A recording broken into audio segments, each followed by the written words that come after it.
जय हिंद everyone, welcome back to CDS with Saurabh. So आज के इस लेक्चर में we are going to cover the complete modern Indian history for CDS and NDA exam. Right, दोनों ही एग्जाम्स के लिए जहां से भी सवाल पूछे जा सकते हैं उन सभी टॉपिक्स को हम लोग इस लेक्चर के अंदर कवर करने वाले हैं as far as modern Indian history is concern.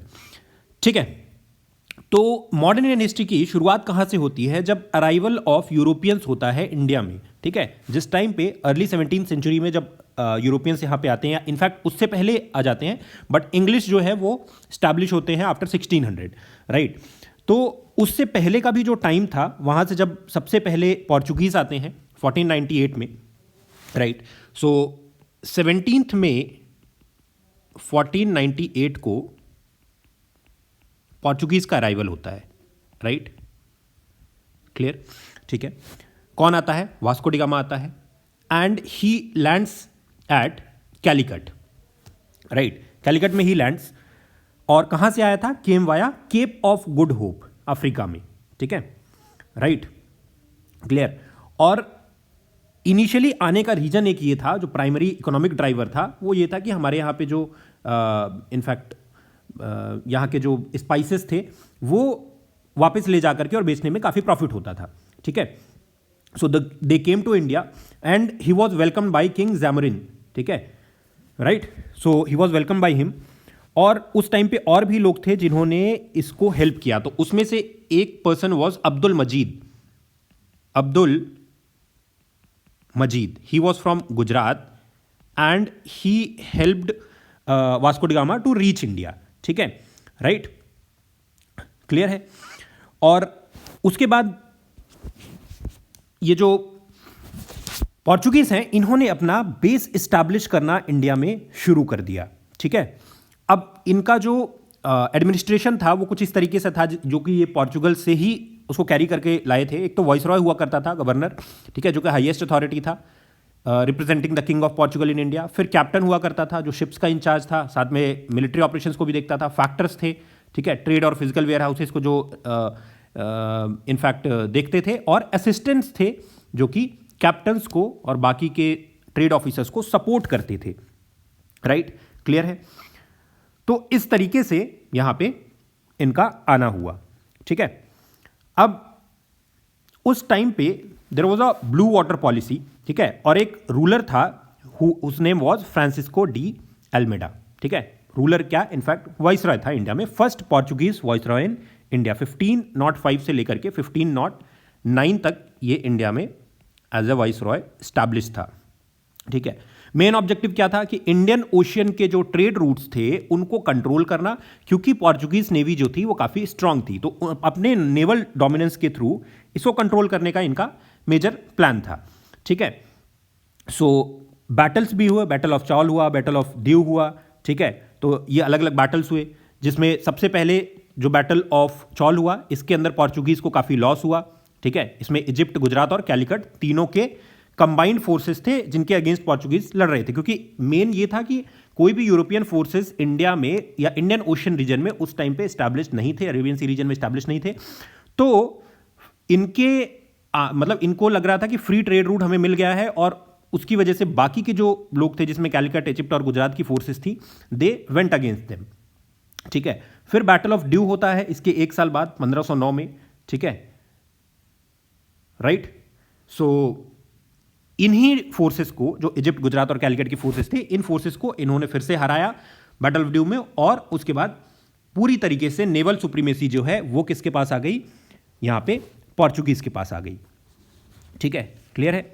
So this was the first जो रूलर था फ्रांसिस्को डी एल्मेडा के टाइम पे। ठीक है, अब उसके बाद नेक्स्ट बंदा आता है अल्फोंसो डी अल्बुकर्क्यू। ठीक है, 1509 से 1515 तक, अगले 6 साल के लिए this was the viceroy of India from Portugal. ठीक है, जो सबसे ज़्यादा आप कह सकते हो को पोर्चुगीज पावर इंडिया में फैली है वो इसी टाइम पे फैली है। ठीक है, तो पूरा जो ओशन का कंट्रोल था, और साथ में जो अंदर की टेरिटरीज थी उनको भी कंट्रोल करने का काम इस टाइम पे पोर्चुगीज ने किया। ठीक है, राइट, इसी टाइम पे गोवा को एक्वायर किया गया 1510 पे। ठीक है। बीजापुर सल्तनत, जैसे कि हमने देखा था उस टाइम पे जो 4 इंपॉर्टेंट सल्तनत थे उसमें बीजापुर भी था, गोलकोंडा था। तो बीजापुर सल्तनत से गोवा को 1510 में पोर्चुगीज एक्वायर करते हैं, इसको कैपिटल बनाते हैं और अपना एक कमर्शियल सेंटर बनाते हैं, ठीक है, राइट। अच्छा, इसी टाइम पे सती प्रथा का भी एबॉलिशन होता है, ये भी ध्यान रखेंगे। सती प्रथा was abolished during this time only in India, ठीक है, राइट, क्लियर। चलो, also what did they do? They encourage soldiers to marry Indian women so that they can cement permanent settlements in India, ठीक है, right, clear है। अब कौन कौन से मेजर यहां पे आप कह सकते हैं कि जो क्रॉप्स थे जिनको कि ये लोग एग्रीकल्चरल प्रोडक्ट्स थे जिनको कि ये लोग केटर करते थे, उसमें से टोबैको था, pineapple, chillies, tomato, right, then cashew nuts, potato, maize, ठीक है, कोकोनट भी इसी का एक पार्ट था, कोकोनट वॉज ऑल्सो देयर। अच्छा, फिर उसके बाद फर्स्ट प्रिंटिंग प्रेस इंडिया में गोवा में लाया गया during this very time itself, ठीक है, ताकि क्रिश्चियन मिशनरी लिटरेचर और एजुकेशन को उस टाइम पे बढ़ावा दिया जा सके, ठीक है। अब उसके बाद तो ये इनिशियल डेज थे यहाँ पे पोर्चुगीज अराइवल के, राइट। नाउ व्हाट हैपेंड कि there were multiple battles that they fought, ठीक है। सबसे पहले बैटल ऑफ स्वाली गुजरात में, ठीक है। अब इस टाइम पे जो ब्रिटिश ईस्ट इंडिया कंपनी थी वो आ चुकी थी। 1608 में दे अराइव्ड इन इंडिया, ठीक है, English East India company, and they got defeated by the English East India company, ठीक है। फिर एक 1632 में बैटल ऑफ कासिम बाजार भी हुआ था, ठीक है, 32 से 39 के बीच में हुआ था। हुगली और कासिम बाजार ये बंगाल का रीजन है, राइट, जिसमें सबसे पीक पे था 1638, ठीक है। तो अगेन वीकनिंग हुई इनकी फोर्सेस की, ठीक है, क्योंकि मुगल अथॉरिटीज के साथ बैटल हुआ, राइट। और धीरे धीरे करते करते क्या हुआ कि ये जो पोर्चुगीज फोर्सेस थे, जो सबसे पहले आप कह सकते हैं कि वेस्टर्न फोर्सेस थे जो इंडिया में आए, ठीक है, as a trading body and again as a military body, उनका धीरे धीरे करके सिस्टमैटिक एक फेलियर और फ्रैक्चर होना शुरू हुआ, ठीक है। रीजंस क्या थे? There was rise of highly capitalised Dutch and British trading companies, वो भी इंडिया में आ चुकी थी तब तक 17th सेंचुरी में, ठीक है। देन इंटरनल एडमिनिस्ट्रेटिव वीकनेसेस, ठीक है। Then overall allocation of resources जो था वो रिलीजियस कन्वर्जन के लिए बहुत ज़्यादा था, ट्रेड एफिशिएंसी के लिए कम था, ठीक है। और fundamentally they limited military resources of the Portuguese home state. तो ये सारे रीजंस थे जिनकी वजह से पोर्चुगीज ज़्यादा टाइम तक इंडिया में बहुत सारी जगहों पे टिक नहीं पाए। Although Goa was one such territory जहां पे वो काफी टाइम तक, इनफैक्ट आजादी के बाद तक वो यहां पे रहे। अब आती है डच ईस्ट इंडिया कंपनी, ठीक है। The second one is Dutch east India company. ये इंडिया में अराइव करते हैं 1602 के आसपास, ठीक है।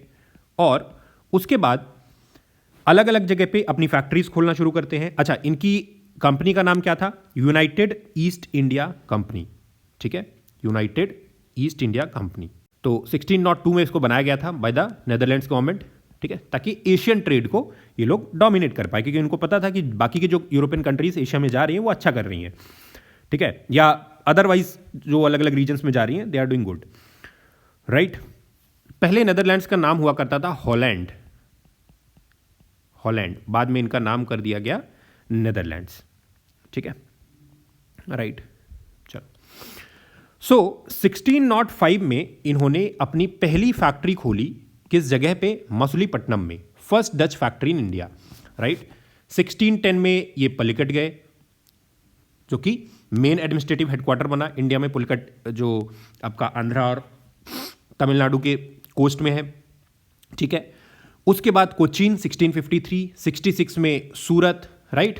और इनके अलावा भी अलग अलग आउटपोस्ट थे इनके, जिनमें नागापट्टनम, चिंसुरा बंगाल में, कासिम बाजार, पटना, बालासोर, ये सारी जगह थी जहाँ पे इन लोगों ने अपने आप कह सकते हैं कि आउटपोस्ट रखे थे, ठीक है, राइट। अच्छा, कौन कौन से इंपॉर्टेंट आप कह सकते हैं कि रिसोर्सेज थे जिनके लिए, या स्पाइसेस थे या क्रॉप्स थे जिनके लिए ज़्यादा दे वर कंसर्न्ड अबाउट? तो एक तो कॉटन था, then there was indigo, right, silk, rice, opium, ठीक है, इनके पीछे वो ज़्यादा भागते थे, राइट, क्लियर। एक और इंपॉर्टेंट टेरिटरी थी जो कि इंडोनेशिया था, ठीक है, विच वॉज इंडोनेशिया।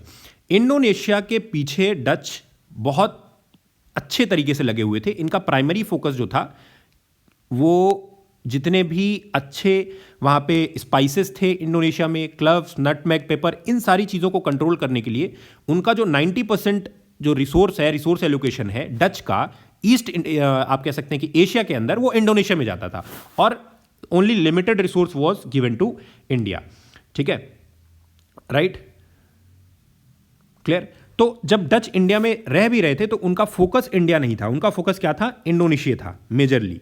इनकी जो फैक्ट्रीज थी अलग अलग जगह पे इन्होंने स्टैब्लिश करनी अपनी शुरू कर दी, ठीक है। फिर सबसे इंपॉर्टेंट यहां से जो एक शिफ्ट आता है वो कहां से आता है, बैटल ऑफ कुलाचल से, ठीक है। 1741 में, जो कि केरला में है कुलाचल, डच आर डिसिसिवली डिफीटेड। कौन हटाता है, राजा ऑफ ट्रावनकोर मार्तांडा वर्मा, ठीक है। तो ये चीज जरूर याद रखेंगे, ये डायरेक्टली आपसे सवाल यहां पे पूछा जा सकता है, ठीक है, क्लियर।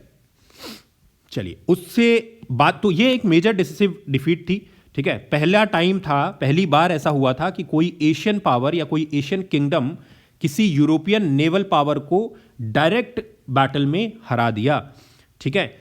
इसके बाद क्या हुआ कि अब एक तरफ तो इंग्लिश धीरे धीरे करके बढ़ते जा रहे थे और दूसरी तरफ डच का क्या हो रहा था, देवर डिक्लाइनिंग, ठीक है। धीरे धीरे करके लोकल किंगडम्स बढ़ते जा रहे थे, ब्रिटिश कंपटीशन ऑब्वियसली बढ़ रहा था, इनकी आर्मी और नेवी उतनी स्ट्रांग बची नहीं थी अब डिफीट्स के बाद। तो अल्टीमेटली जो डच किंगडम था वो भी इंडिया से धीरे धीरे करके खत्म हो गया, ठीक है, क्लियर है सर। चलिए, सो दिस वाज, अच्छा एक और इंपॉर्टेंट बैटल हुआ था, इसको भी नाम याद रखेंगे, it was battle of बेडारा।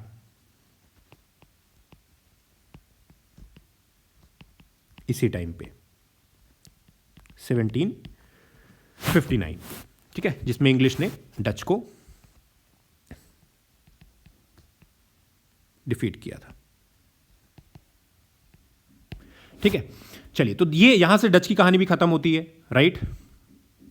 Important यही है, कब आए थे, कहां कहां पे आउटपोर्ट्स या फिर अपना जो उनके फैक्ट्रीज थे वो कहां कहां पे इन्होंने क्रिएट की, स्टैब्लिश करी, and what happened, what was the major reason of decline.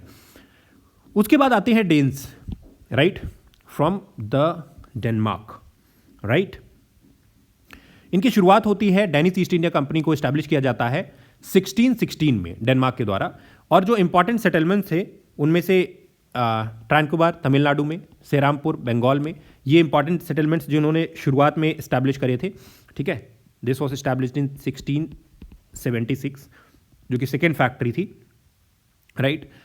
और इनके अंदर क्या था कि बहुत ज़्यादा मिलिट्री पावर्स या जो कंसोलिडेशन था वो नहीं था, ठीक है। ट्रेडिंग पावर भी उस तरीके का नहीं था जैसा कि पोर्चुगीज और यहाँ पे आप कह सकते हैं लेटर ऑन फ्रेंच और इंग्लिश के पास था, ठीक है। तो ट्रेड और मिशनरी एक्टिविटीज़ को ये बहुत ज़्यादा बढ़ावा दे रहे थे और इसी वजह से ये बहुत ज़्यादा टाइम तक टिक नहीं पाए, ठीक है, राइट। इनका जो एक सेरामपुर मिशन था, जो प्रेस था वहाँ पे, वो फेमस हुआ था because it was use for printing books, educational materials and religious text which was primarily use for missionary activities at that very time, right. So this was the case of Danes, right. चलिए, 1845 में क्या होता है, 1845 में dense पूरी तरीके से India में अपनी सारी प्रॉपर्टीज वगैरह बेच के निकल जाते हैं, sold all the properties and left India, ठीक है, क्लियर। तो ये कुछ इस तरीके से था पोर्चुगीज, डच और डेन्स का, ये जो अर्ली यूरोपियंस थे, राइट। पोर्चुगीज 1498, 1605 में डच फर्स्ट फैक्ट्री स्टैब्लिश करते हैं, 1620 में डेन्स करते हैं। हेडक्वार्टर की बात करें, पोर्चुगीज का गोवा में था, डच पुलिकट और ट्रैंकोबार में डेन्स का। Core strategy, naval supremacy, assimilation Portuguese के लिए, कॉर्पोरेट स्पाइस मोनोपोली डच के लिए थी, और ट्रेड और मिशनरी वर्क मेजर यहाँ पे टारगेट था किसका, डेन्स का। कॉन्ट्रीब्यूशंस की बात करें तो एग्रीकल्चरल क्रॉप्स, फर्स्ट प्रेस यहाँ पे इंडिया में पोर्चुगीज ने दिया, ठीक है, राइट। उसके बाद फैक्ट्री नेटवर्क्स का एक्सपेंशन डच ने किया, ठीक है, और सेरामपुर मिशन प्रेस एजुकेशन ये डेन्स की देन है, ठीक है। तो अच्छा, एक इनके आने से फायदा भी हुआ इंडिया में, कि फायदा ये हुआ कि इंडिया को भी कुछ चीजें मिली, राइट। जैसे कि ये पोटैटोज है, टोमेटोज, टोबैको, कैशूज, ये सारी जो चीजें थी ये इंडिया में ये लोग लेकर के आए, ठीक है। ये जो जितने भी यहां पे प्रोड्यूस थे, ये जितने भी क्रॉप्स हैं, ठीक है, they were mainly brought to India by the Portuguese, brought them to India, ठीक है। तो ये जितने भी टाइप के ये आप कह सकते हैं एग्रीकल्चर प्रोडक्ट्स थे, ये इंडिया में पोर्चुगीज के आने से या फिर यूरोपियंस के आने से ही आया। तो ये भी एक तरीके का मेजर बेनिफिट हुआ हमारे लिए, ठीक है, राइट। चलिए अब आगे बात करते हैं हम लोग ब्रिटिशर्स की। अब जो स्टार्टिंग हुई थी यूरोपियंस के इंडिया में आने के लिए, तो उस टाइम पे बहुत सारी चीज़ें ये लोग नहीं कर पाए थे, ठीक है, राइट, क्लियर। दूसरी चीज़, जो रीजनल पावर्स थे, जैसे कि साउथ इंडिया में, क्योंकि मेनली ये लोग साउथ इंडिया में आए थे, प्लस मुगल्स थे, प्लस ट्रावनकोर, कुलाचल, इन सब के थ्रू बहुत हार्ड आप कह सकते हैं कि पुशबैक मिला था डेन्स को, डच को, पोर्चुगीज़ को, ठीक है। फिर तीसरी एक इंपॉर्टेंट चीज़ ये थी, जितने भी तीनों ये पहले आए, डेन्स, डच और पोर्चुगीज़, कि ये लोग सिंगुलर फोकस इनका इंडियन जियोपॉलिटिकल लैंडस्केप पे नहीं था। ये मिशनरी काम भी करते थे, ये बाकी के स्पाइसेस पे भी ध्यान था इनका, फिर इंडोनेशिया पे भी इनका फोकस था। तो इस वजह से ये लोग बहुत ज़्यादा कुछ नहीं कर पाए, ठीक है। एंड अल्टीमेटली 1845 में डैनिश पूरी तरीके से इंडिया से चले गए, ठीक है। पोर्चुगीज़ की बात करें तो पोर्चुगीज़ भी मेजर जो पावर था वो पहले ही जा चुका था, बट 1961 में ऑपरेशन विजय के बाद तो पूरी तरीके से चले गए थे। खैर उससे पहले इंग्लिश चले गए थे, बट सिर्फ पोर्चुगीज़ ही थे और एक आध जगह पे फ्रेंच थे बाद में, जो कि लेटर यूरोपियंस थे, तो वो लोग थोड़े दिनों तक टिके थे, अदरवाइज बाकी सब पहले ही चले गए थे, ठीक है, राइट। तो इस तरीके से ये जो फर्स्ट यूरोपियन वेव आई थी, ये बहुत ज़्यादा इंडिया के ऊपर इंपैक्ट क्रिएट नहीं कर पाई, और जहां किया भी तो बहुत ही लिमिटेड जगहों पे किया, ठीक है, राइट। अब बात करते हैं दो इंपॉर्टेंट फायर ब्रांड यूरोपियंस की, इंग्लिश और दूसरे फ्रेंच। ये प्राइमरी राइवल्स थे ओरिएंटल ट्रेड या फिर जो वेस्ट से ईस्ट का पूरा ट्रेड था उसके लिए, ठीक है।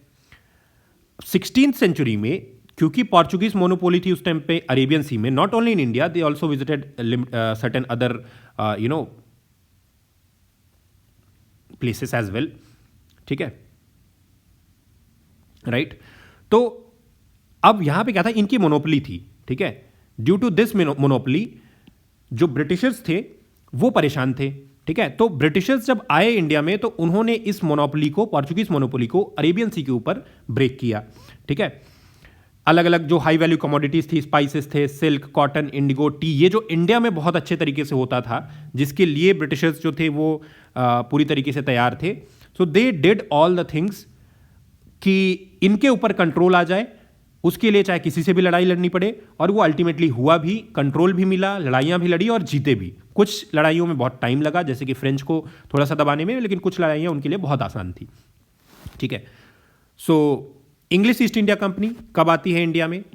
दे came on 31 December 1600 via royal charter from Queen Elizabeth one. सवाल आपसे ये पूछा जा सकता है कि किस क्वीन ने इंडिया में आने की इजाजत दी थी? She was queen Elizabeth one via royal charter 1600 में, ठीक है। अब ये कितने साल के लिए आए थे सर? 15 साल के लिए प्राइवेट मोनोपोली इनको मिली थी, ठीक है, and initial exclusivity to trade की, यही आएंगे अपना इंडिया में ट्रेड करने की इनको इजाजत है। सूरत, बॉम्बे, कैलकाटा जैसे जगहों से इन्होंने शुरुआत करी। इसी तरीके से फ्रेंच जो ईस्ट इंडिया कंपनी है वो भी आई 1664 में वाया किंग लुइस 14, ठीक है, and finance minister Jean Baptiste Colbert, ठीक है। लुइस 16 जो है उसका नाम याद रखना, उसका नाम आता है किससे? फ्रेंच रेवोल्यूशन के टाइम से, ठीक है, फ्रेंच रेवोल्यूशन। और लुइस 14 जो है उसके टाइम पे यहां पे इंडिया आई थी, फ्रेंच ईस्ट इंडिया कंपनी आई थी, ठीक है। Right. So it was highly state organised, heavily government controlled initiative. और इनिशियली इनके जो हेडक्वार्टर था, प्राइमरी हब था, वो पौंडीचेरी में था. ठीक है. तो दोनों ही लगभग थोड़े टाइम के अंतर में आए. ठीक है. अब बात करते हैं ईस्ट की. तो 1608 में क्या होता है, इंग्लिश ईस्ट इंडिया कंपनी में विलियम हॉकिंस आता है सूरत. ठीक है. And he seeks permission at Jahangir court in Agra कि भैया हमें यहां पे आके ट्रेड की परमिट दे दो. ठीक है.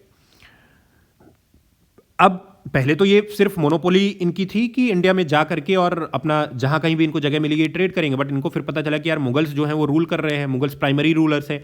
तो he went to Jahangir court Agra में and he asked for the permission. King James one इसी टाइम पे 1609 में किंग जेम्स वन जो कि बैक टू ब्रिटेन, तो he granted new charter for indefinite trade. अब कितने भी टाइम तक आप ट्रेड कर सकते हो.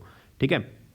इसी बीच में एक बैटल होता है जिसके बारे में थोड़ी देर पहले हमने पढ़ा था, बैटल ऑफ स्वाली. ठीक है. तो जो इंग्लिश नेवी थी it defeats the Portuguese navy. ठीक है. एंड सूरत को अपने कंट्रोल में ले लेते हैं 1612 में. फिर 15 से 18 के बीच में क्या होता है कि एम्बेसडर आता है वहां से, सर थॉमस रो. ठीक है. और इसने आगरा में, अहमदाबाद में, बड़ौदा में और भरूच में फैक्ट्रीज स्टैब्लिश करने के लिए अगेन ही टेक्स परमिशन. ठीक है. From the Mughals at that very time. ठीक है. तो कुछ इस तरीके से इनकी शुरुआत होती है इंडिया में. ठीक है. फिर एक्सपेंशन की अगर हम बात करें तो जो इंग्लिश यहां पे ईस्ट इंडिया कंपनी थी, ठीक है, 1690 और 1700 के आसपास इन्होंने कैलकाटा पे पूरा कब्जा किया. राइट. ठीक है. Job Chanakya was there. 3 अलग अलग, ये हमेशा याद रखना, कैलकाटा जो सिटी थी उसके पहले क्या था, आज की डेट में, इनफैक्ट आज की डेट में जिसको हम कोलकाता के नाम से जानते हैं, वो पहले क्या नाम हुआ करता था, कैलकाटा. ठीक है. कुछ साल पहले इसको कैलकाटा से कोलकाता बनाया गया. कैलकाटा जो है वो 3 अलग अलग सिटीज से मिल करके बनी हुई है. कौन कौन सी सिटीज हैं? एक है गोविंदपुर, प्लस दूसरी है सुतानीति, और तीसरी है कलिकता. ये तीनों ही टेरिटरीज जो हैं ये मर्ज होकर के और कोलकाता को बनाती हैं. तो पहले ये तीनों अलग अलग थी. ठीक है. सुतानुति, गोविंदपुर एंड कलिकता. ठीक है. इसको इंग्लिश सेटलमेंट में इन्होंने स्टैब्लिश किया. बंगाल ईस्ट इंडिया कंपनी का हेडक्वार्टर जो है 1700 में इसको बनाया गया. ठीक है. और बाद में जो कस्टम ड्यूटीज यहां पे लगाई गई थी उसको भी रिड्यूस किया गया 1691 में जो लगाई गई थी. ठीक है. इसी बीच में, इससे पहले इनफैक्ट बॉम्बे 1661 में इसको पोर्चुगीज ने एज अ डोरी दिया था. किसको? ब्रिटिशर्स को. ठीक है. किसको? चार्ल्स टू को. राइट. जब प्रिंसेस कैथरीन ऑफ बरगांजा से इन्होंने शादी की. ठीक है. तो 1668 में इसको पूरी तरीके से हैंड ओवर कर दिया गया इंग्लिश ईस्ट इंडिया कंपनी को. और सूरत जो कि पहले हेडक्वार्टर हुआ करता था, बाद में 1687 में इसको पूरी तरीके से हेडक्वार्टर ईस्ट में बना दिया गया. किसको? बॉम्बे को. कैसे मिला था बॉम्बे? थ्रू डोरी. किसने दिया था? पोर्चुगीज ने दिया था. ठीक है. इसी तरीके से अगर हम ईस्टर्न कोस्ट की बात करें तो हरिहरपुर है, बालासोर है, हुगली है, जो उड़ीसा से लेकर के और बंगाल तक का इलाका है, इन सारे इलाकों को इन्होंने अपना कैप्चर किया. ठीक है. तो कुछ इस तरीके से इंग्लिश ईस्ट इंडिया कंपनी ने 1600 में एंट्री के बाद से लेकर के 1700 आते आते तक सूरत, बॉम्बे, कैलकाटा, ये तीनों जो मेजर सिटीज थी यहां पे कैप्चर कर लिया. ठीक है. राइट. चलिए, अब उसके बाद फ्रेंच आए तो बाद में थे, लेकिन बाद में आने के बाद भी एम्बिशियस तो वो भी थे. ठीक है. राइट. तो फ्रेंच ने क्या किया, उन्होंने भी अपनी एक जगह एक कोना ढूंढ लिया. ठीक है. उन्होंने भी एक कोना ढूंढ लिया. अब इनिशियली तो उन्होंने भी कमर्शियल फाउंडेशन के तौर पे अपने आप को एस्टैब्लिश किया. फैक्ट्री सेटल की सूरत में 1668, मछलीपट्टनम में 1669. ये 2 इंपॉर्टेंट जगह थे जहां पे इन्होंने फैक्ट्रीज एस्टैब्लिश करी. राइट. उसके बाद क्या किया, 1674 में पौंडीचेरी को पूरी तरीके से अपना बेस बना लिया फ्रैंकोइस मार्टिन ने, first governor general and founder of French power in India. नाम याद रखेंगे, फ्रैंकोइस मार्टिन. ठीक है. उसके बाद धीरे धीरे करके बाकी जगह पे पोस्ट इन्होंने क्रिएट करना शुरू किए. माहे में, चंद्रनगर, कराईकल, यनम. माहे और यनम पौंडीचेरी के पार्ट अभी भी, मतलब पौंडीचेरी से दूर है but they are part of Pondicherry. तो इन सारी जगहों पे इन्होंने अपनी पावर्स इस्टेब्लिश करी। ठीक है, प्राइमरी फोकस कहाँ पे था? पौंडीचेरी, जो आज के दिन में पुडुचेरी के नाम से जाना जाता है। ठीक है, उसके बाद एक फेमस रूलर आता है जोसेफ फ्रांकोइस डुप्ले। ठीक है, ये गवर्नर जनरल बनता है किसका? फ्रेंच ईस्ट इंडिया कंपनी का। ठीक है, अबैंडन कर देता है प्योर कॉमर्स को, actively he interferes in Indian succession disputes, और फ्रेंच पॉलिटिकल एम्पायर को साउथ इंडिया में खास करके बनाने में इसका सबसे बड़ा योगदान था। इसने बहुत सारे वॉर्स लड़े, लड़ाइयाँ लड़ी, लोकल लोगों के साथ भी लड़ाइयाँ लड़ी, इंग्लिश के साथ भी लड़ाइयाँ लड़ी, और जो major French dominated South India था उसको बनाने में जोसेफ फ्रैंकोइस डुप्ले का बहुत बड़ा योगदान है। ठीक है, राइट। अब फिर क्या होता है, यहां पे आते हैं कार्नेटिक वॉर्स। अच्छा, एक और यहां पे वॉर होता है, बैटल ऑफ वैंडीवॉश। ठीक है, बैटल ऑफ वैंडीवॉश, इसको भी याद रखेंगे। ये जो वॉर है 1760 में इट हैपेंड। ठीक है, ब्रिटिशर्स वर्सेस फ्रेंच, जिसमें ब्रिटिश जीत जाते हैं। तो इस तरीके से ये वॉर होता है। ठीक है, now will talk about the Carnatic Wars. ठीक है, अब इसी टाइम पे क्या हो रहा था? वॉर ऑफ ऑस्ट्रियन सक्सेशन और 7 Years वॉर। ठीक है, इंडिया में क्या हो रहा था? Succession disputes in Hyderabad and Carnatic region, right. और ऑस्ट्रियन वॉर ऑफ सक्सेशन में फ्रेंच और इंग्लिश, राइट, ये दोनों ही पार्टिसिपेट कर रहे थे। ठीक है, ये लगभग ऑस्ट्रियन वॉर ऑफ सक्सेशन जो थी ये चली 1740 से लेकर के 1748 तक। ठीक है, यूरोप की जो ग्रेट पावर्स थी वो सारे के सारे इसके अंदर फाइट कर रहे थे एक दूसरे से। ठीक है, राइट। अब इसमें फ्रांस भी था, इसमें इंग्लिश भी था, इंग्लिश लोग भी थे, इसमें ऑस्ट्रिया भी था। ठीक है, राइट। मेजर जो दो पावर्स थी ऑस्ट्रियन वॉर ऑफ सक्सेशन में, उसमें कौन कौन थे? ब्रिटेन और फ्रांस। ठीक है, यही ब्रिटेन और फ्रांस इंडिया में फ्रेंच ईस्ट इंडिया कंपनी और इंग्लिश ईस्ट इंडिया कंपनी लेकर के बैठे हुए थे। तो जाहिर सी बात है वहां का जो इफेक्ट है वो यहां भी आएगा। इंडिया में भी जैसे पहला जब आप कार्नेटिक वॉर की बात करेंगे तो ये इसी टाइम पे फाइट किया गया, डॉट यही टाइम था। पहला जो कार्नेटिक वॉर था इट बिगैन इन 1746-48 के आसपास। ठीक है, तो अब दो चीज़ों को समझिए। एक तरफ ऑस्ट्रिया या फिर यूरोप में वॉर चल रहा था, यूरोपियन राइवलरीज जो थी वहाँ से स्पार्क मिलता है, क्योंकि वहाँ पे इंग्लिश और फ्रेंच एक दूसरे के अगेंस्ट लड़ रहे थे, तो यहाँ पे भी इंग्लिश और फ्रेंच एक दूसरे के सामने आ गए।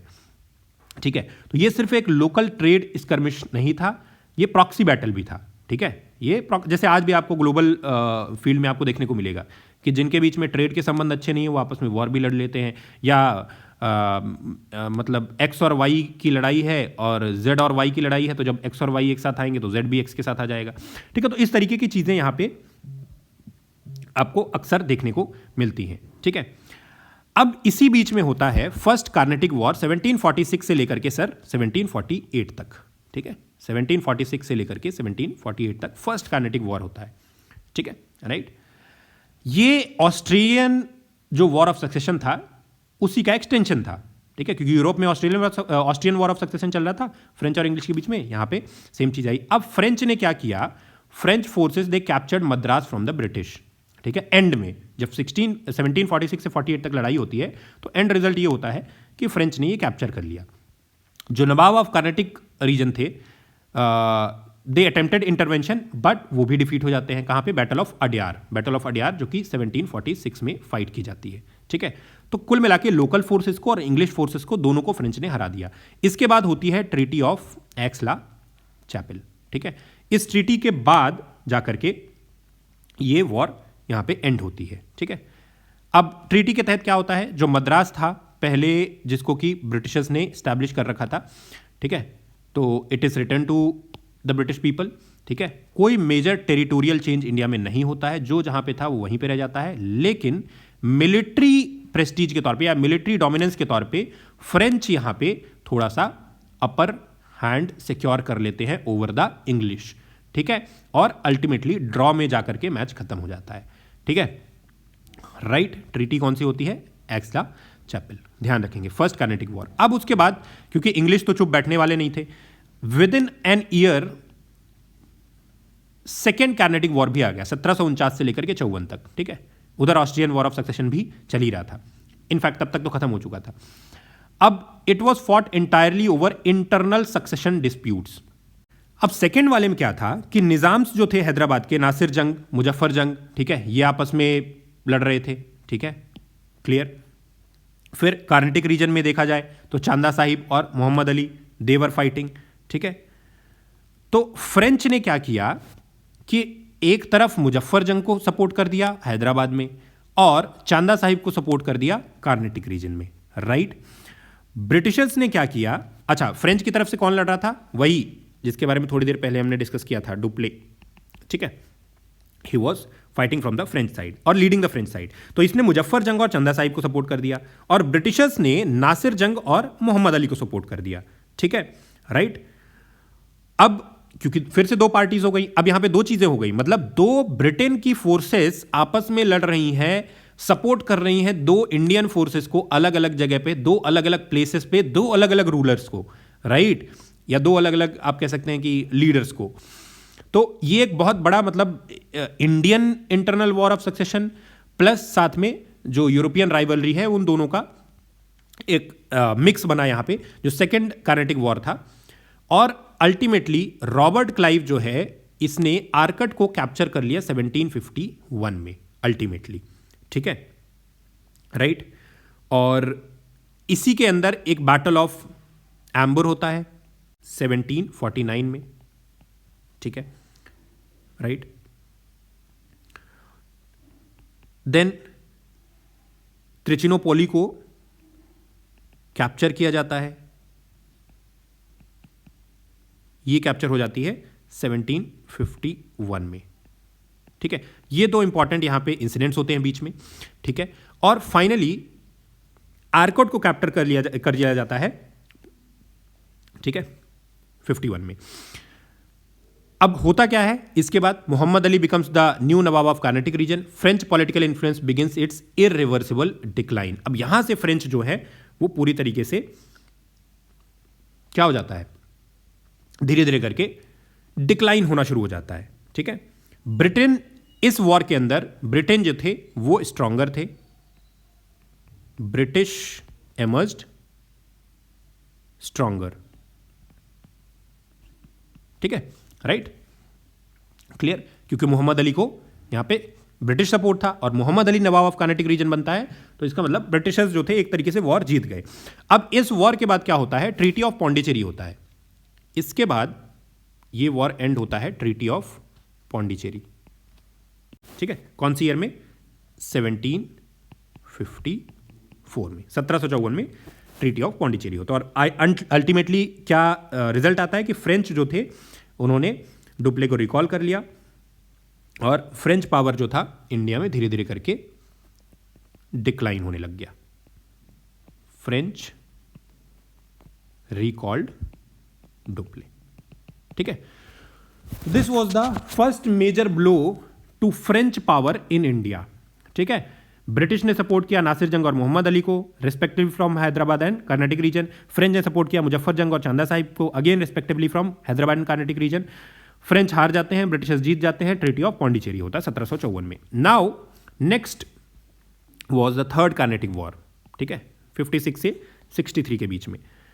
अब अगेन यहां पे 7 ईयर्स वॉर शुरू होता है यूरोप के अंदर और पैरेलली क्योंकि अगेन फ्रेंच और इंग्लिश वहां पे लड़ाई कर रहे थे, तो बैटल ऑफ वेंडी वॉश 1760 में ब्रिटिश कमांडर सर आयरकोट इसने कंप्लीटली डिफीट किया फ्रेंच फोर्सेस को, जो कि थॉमस आर्थर डी लैली के द्वारा यहां पे लीड किए जा रहे थे। और ब्रिटिश फोर्सेस ने कैप्चर कर लिया, फ्रेंच हेडक्वार्टर्स को कैप्चर कर लिया पौंडीचेरी में 1761 में। और फाइनली जो फ्रेंच जो थे वो यहां से इंडिया से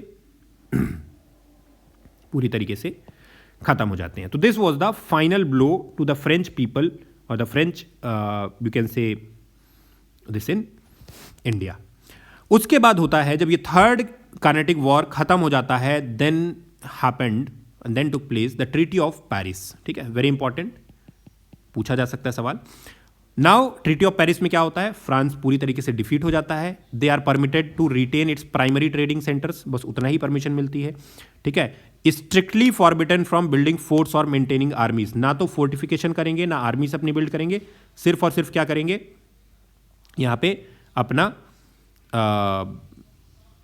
ट्रेडिंग जो प्लेसेस हैं उसको बस सिक्योर कर सकते हैं, ठीक है। और वो भी सब कुछ भी ब्रिटिशर्स के अंडर, ठीक है। And French political and military power in India is permanently extinguished. यहां से ट्रीटी ऑफ पेरिस के बाद पूरी तरीके से सब कुछ खत्म हो जाता है, ठीक है। चलिए अब नेक्स्ट बात करते हैं हम लोग 1717 के फरमान की, ठीक है। 1757 में जो इनको फरमान मिलता है, ठीक है। जॉन सरमन नाम का एक व्यक्ति था जिसने मुगल एम्परर फारूक सियार से यह फरमान हासिल किया, ठीक है।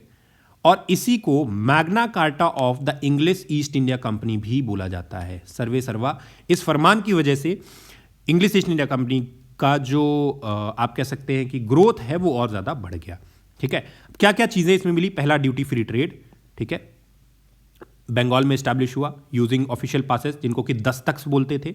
दस्तक एक तरीके से परमिट था, ट्रेड परमिट था। This was the trade permit.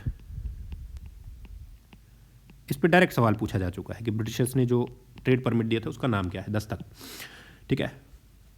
Regional penetration इनको मिला, ठीक है। एक्सप्लिसिट राइट्स मिले ताकि वो हैदराबाद और गुजरात वाले रीजन में ट्रेड कंडक्ट कर पाएं, और टेरिटोरियल एक्सपेंशन का भी ऑप्शन मिला, ठीक है, राइट, क्लियर। जो कैलकाटा के आसपास का इलाका था वो पूरा का पूरा ब्रिटिशर्स के कंट्रोल में धीरे धीरे करके आना शुरू हो गया, ठीक है, राइट। चलो, तो पहला फरमान इनको कब मिला था, 1608 में जहांगीर के टाइम पे, ठीक है। फैक्ट्री वगैरह इस्टेब्लिश करी, उसके बाद धीरे धीरे करके ये आगे बढ़े, फ्रेंच को हराया और अलग अलग जगह पे अपनी फैक्ट्रीज इस्टेब्लिश करी। तो शुरुआत में 100 साल के आसपास ये सिर्फ फैक्ट्रीज ही इस्टेब्लिश करते रह गए, ठीक है, और अपने आप को मजबूत बनाया, ठीक है। और फाइनली इन्होंने बंगाल में ड्यूटी फ्री ट्रेड जो है उसका इनको फरमान मिला 1717 में, and eventually they kept on growing after that, ठीक है। तो ये था कार्नेटिक वॉर की समरी। जितने भी कार्नेटिक वॉर्स हुए तीनों, पहला ऑस्ट्रियन सक्सेशन जो चल रहा था, वॉर ऑफ सक्सेशन, उसकी वजह से इंडिया में हुआ। की इवेंट्स, बैटल ऑफ अड्यार हुआ, ठीक है, एंड ट्रीटी ऑफ एक्सला चैपल के थ्रू खत्म हुआ। सेकेंड हुआ, अच्छा इसमें कौन जीता, फ्रेंच जीते। सेकेंड में local succession disputes, capture of Arcot और ब्रिटिश प्रॉक्सी इंस्टॉल्ड, जो मोहम्मद अली था from Hyderabad, he was installed. फिर थर्ड 7 ईयर्स वॉर इंग्लैंड में हुआ, ठीक है, European 7 years war, battle of bandy wash, Pondicherry खत्म, ट्रीटी ऑफ पेरिस हुई, ब्रिटिश जीत गए। इसके अंदर फ्रेंच जो थे पहले वाले बैटल के अंदर फ्रेंच को अपर वो मिला था, दूसरे में अगेन ब्रिटिश को अपर हैंड था, और तीसरे वाले में अगेन ब्रिटिश दे वन, ठीक है।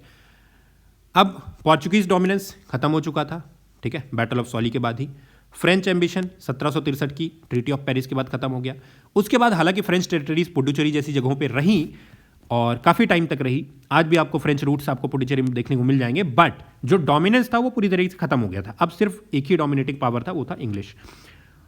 1717 के फरमान के बाद प्लस मिलिट्री सुप्रीमेसी जो कि फ्रेंच को हरा करके इनको मिली थी, अब English East India company unstoppable हो गई थी, अकेली बची थी, ठीक है।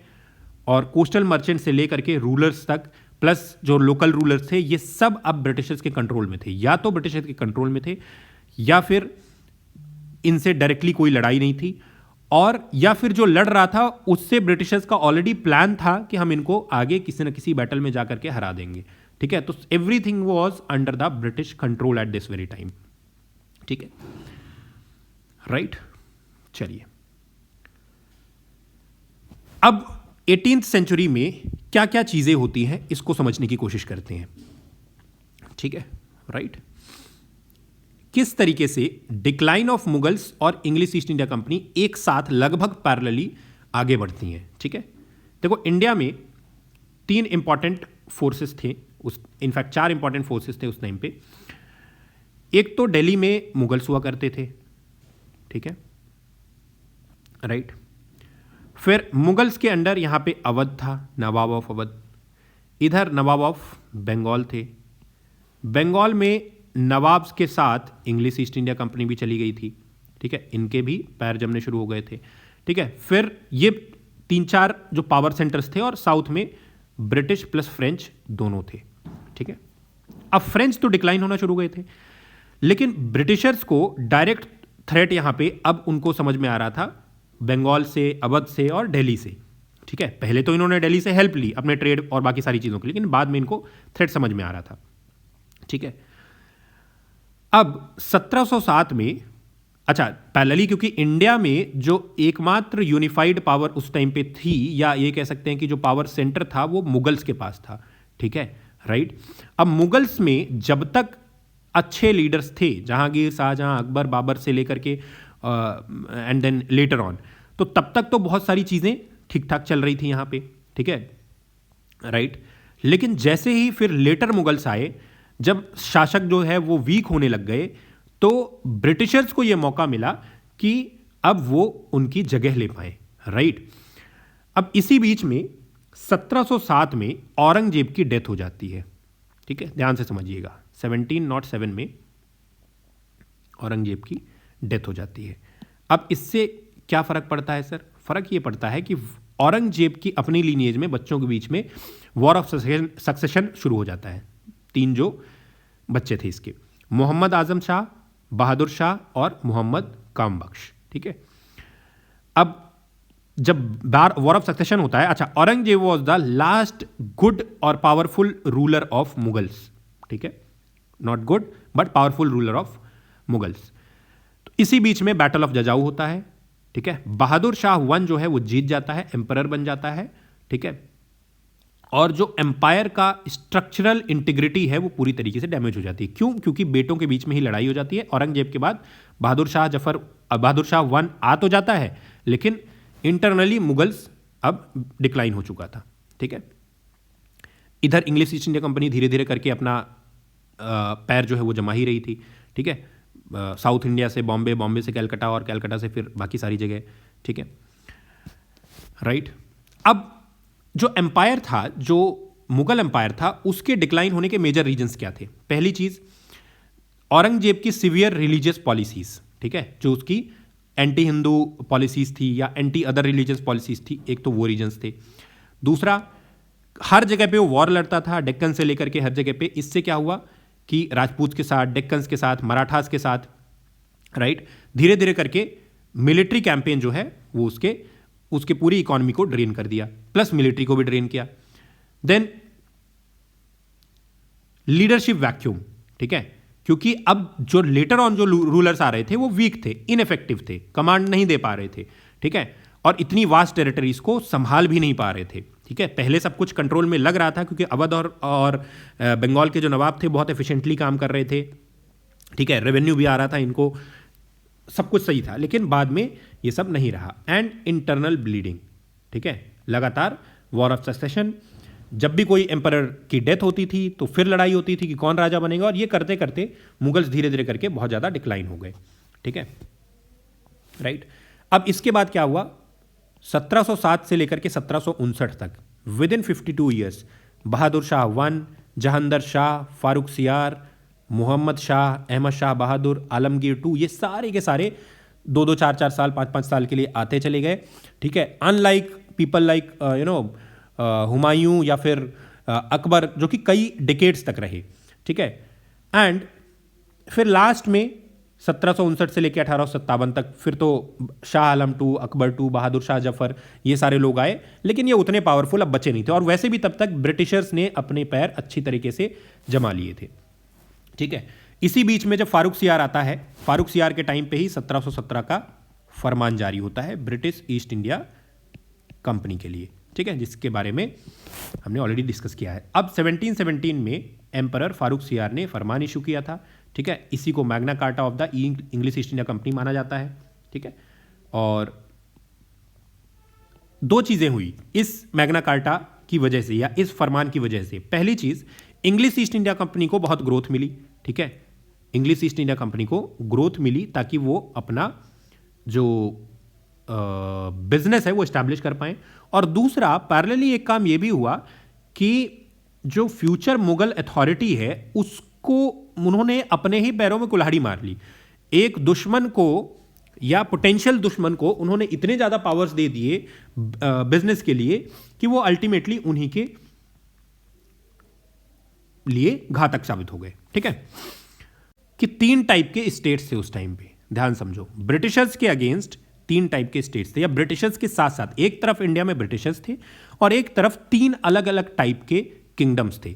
एक तो सक्सेसर स्टेट्स थे जैसे कि बंगाल, अवध, हैदराबाद, जहां पे एक राजा हुआ करता था या एक नवाब हुआ करता था, वो मरता था, उसका बेटा नवाब बन जाता था, और इस तरीके से ये चलते थे। ठीक है, they were founded by Mughal governors जिनको सूबेदार बोलते थे, हु बिकेम प्रैक्टिकली इंडिपेंडेंट। ठीक है, प्रैक्टिकली ये हैदराबाद, बंगाल, अवध सब इंडिपेंडेंट थे, लेकिन मुगल अथॉरिटी को ये अभी भी एक्नॉलेज करते थे और अपने ट्रिब्यूट्स पे करते थे। तो बेसिकली ये मुगल्स के अंडर एक इंडिपेंडेंट टाइप के किंगडम्स थे, सक्सेसर स्टेट्स थे। फिर कुछ थे वॉरियर स्टेट्स जिनका एग्जिस्टेंस ही उनकी आर्म्ड ग्रुप्स और मुगल पावर को चैलेंज करके होता था। ठीक है, राइट, मिलिट्री उनकी काफ़ी स्ट्रांग थी और रीजनल सपोर्ट मिलता था, जिनमें कि मराठास थे, सिख्स, जाट्स, रोहिल्लास और सतनामीस, ये इंपॉर्टेंट थे। जो कि मतलब मराठास और सिख्स तो काफ़ी फेमस है ब्रिटिश मुगल्स के अगेंस्ट लड़ने के लिए। ठीक है, तो इनका मेजर ये था कि इनकी अपनी आर्मी थी, अच्छा खासी आर्मी थी, और ये मुगल पावर के अगेंस्ट अच्छा खासा चैलेंज करते थे। देन इंडिपेंडेंट किंगडम्स कौन कौन से थे? There were few independent kingdoms, ठीक है, जिनका रीजनल अथॉरिटीज बहुत टाइम से चली आ रही थी। ठीक है, ये मुगल एडमिनिस्ट्रेशन से पूरी तरीके से अलग थे। ना तो दुश्मन शुरुआत में, किसी एक टाइम पे दुश्मन बन गए रहे होंगे, बट शुरुआत में कोई दुश्मनी नहीं थी। राजपूत स्टेट्स, मैसूर, केरला, ट्रावनकोर वाला जो इलाका था, ये सारे इंडिपेंडेंट किंगडम्स थे। तो 3 टाइप की इंडिया में किंगडम्स थे, सक्सेसर स्टेट्स, वॉरियर स्टेट्स और इंडिपेंडेंट किंगडम्स। ठीक है, राइट। अब बात करते हैं हम लोग बंगाल की, जो कि मुगल्स के टाइम पे एक इंपॉर्टेंट, या इनफैक्ट कह सकते हैं कि मोस्ट इंपॉर्टेंट टेरिटरी हुआ करती थी। एक तरफ टेक्निकली ये मुगल्स के अंदर थी, Nawab of Bengal reported to Mughals, या डायरेक्टली आप कह सकते हैं कि उसके अंडर था, और हालांकि उसकी अपनी इंडिपेंडेंस भी थी, बट फिर भी वो मुगल्स के अंदर काउंट होता था। और साथ में बंगाल में ब्रिटिशर्स ने भी अपना स्टैब्लिशमेंट वहाँ पे अच्छे तरीके से जमा लिया था। ठीक है, अब शुरुआत से शुरू करते हैं बंगाल में। Murshid Quli Khan was the architect of Bengal. ठीक है, शुरुआत में इसको औरंगजेब ने अपने टाइम पे दीवान बनाया था। किसके लिए? इसको दीवानी राइट्स मिली थी ताकि वो बंगाल के रेवेन्यू को कलेक्ट कर पाए। तो मुर्शिद Quli Khan was that person. उसने अपने आप को सूबेदार बना लिया, गवर्नर बना लिया बंगाल का। पहले तो मुगल्स के द्वारा भेजा गया था बाय औरंगजेब। कैपिटल को इसने ढाका से शिफ्ट किया मुर्शिदाबाद। तो मुर्शिदाबाद शिफ्ट करने वाला बंदा यही था, मुर्शिद कुली खान। ठीक है, और इसने बहुत सारे ऐसे रेवेन्यू रिफॉर्म्स वहाँ पे लेकर के आया ताकि इकॉनमी को स्ट्रेंथन कर पाए। ठीक है, और इंडिपेंडेंटली आप कह सकते कि ऑपरेट कर रहा था, और मुगल सुप्रीमेसी को बहुत ज़्यादा तरीके से, बहुत ज़्यादा डीपली ये मतलब उसको नहीं मानता था। ठीक है, इसका मानना ये था कि हमारा अपना काम है, हम, हालांकि भेजा इसको मुगल्स नहीं था, औरंगजेब ने भेजा था, बट जैसे ही इसको इंडिपेंडेंस मिली तो इसने अपना बंगाल को लेकर के अपनी अलग पॉलिसी रखी। ठीक है, तो ही इस्टेब्लिश्ड और he shifted capital from Dhaka to Murshidabad. इस चीज़ को ज़रूर ध्यान में रखेंगे, और इसी के नाम पे ये मुर्शिदाबाद कैपिटल भी बना। ठीक, पहले दीवान था, बाद में खुद सूबेदार बन गया, नाम था मुर्शिद कुली खान। ठीक है, ब्रिटिशर्स ने इसी को ल्यूक्रेटिव रीजनल जो रेवेन्यू होता है दीवानी, उसको कलेक्ट करने का ऑफर दिया था। ठीक है, और इसके बदले में the formal tribute remitted to the Mughal emperor, नजराना ये देता था अपना मुगल्स को। इस टाइम पे सुजाउद्दीन जो था मुर्शिद कुली खान के जस्ट बाद आता है, he became the Mughal governor of Bengal. Power consolidate किया इसने। अच्छा, ये कौन था सुजाउद्दीन? ये मुर्शिद कुली खान का सन इन लॉ था, सन इन लॉ ऑफ मुर्शिद कुली खान। ठीक है, राइट। उसके बाद तो पूरा सेंट्रल बिहार, सेंट्रल जो बंगाल है, ढाका वाला रीजन है, बिहार है, उड़ीसा है, ठीक है, इन सब जगहों को इसने क्या किया, कब्जा कर लिया। इसने क्या किया, शुजाउद्दीन ने अली वर्दी खान को अपना क्या बना लिया, मिलिट्री कमांडर, नायब सूबेदार, ठीक है। ही बैक्ड बाय द पावरफुल जगत सेठ बैंकिंग फैमिली। और इसने क्या किया, उसके बाद शुजाउद्दीन का सक्सेसर आता है, नाम क्या था, सरफराज खान, ठीक है। शुजाउद्दीन के बाद आता है सरफराज खान। अब अली वर्दी खान जो था वो नायब सूबेदार यानी डिप्टी गवर्नर था, किसका, शुजाउद्दीन का, ठीक है। इसने नायब सूबेदार अपना बना दिया, ठीक, राइट। अब 4 अलग अलग रीजन्स थे, राइट, 4 जो रीजन्स थे उस टाइम पे, जिसमें कि ढाका सेंट्रल रीजन था, ढाका था, बिहार था, उड़ीसा था। तो अली वर्दी खान के पास 3 रीजन्स ये रूल करता था। शुजाउद्दीन था, ये सेंट्रल रीजन को रूल करता था, और जो अली वर्दी खान था ये बाकी के 3 रीजन को रूल करता था। ये ढाका वाला region, then Bihar and then Orissa, ठीक है, राइट। था इसका मिलिट्री कमांडर, किसका, शुजाउद्दीन का। अब शुजाउद्दीन की डेथ हो जाती है। जब शुजाउद्दीन की डेथ होती है तो उसके बाद आता है सरफराज खान, ठीक है, शुजाउद्दीन का सक्सेसर, ठीक है, इसका बेटा, शुजाउद्दीन का बेटा वॉज सरफराज खान, ठीक है। इसको टाइटल मिलता है अलाउद्दीन हैदर जंग का, अलाउद्दीन हैदर जंग का टाइटल मिलता है, ठीक है, राइट।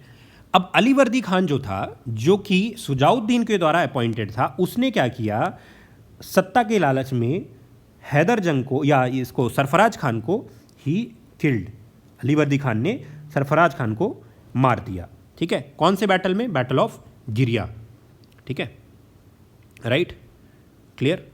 बैटल ऑफ गिरिया में 1740 में हुआ, ठीक है। ही किल्ड सरफराज खान ताकि खुद रूल कर पाए, ठीक है, राइट।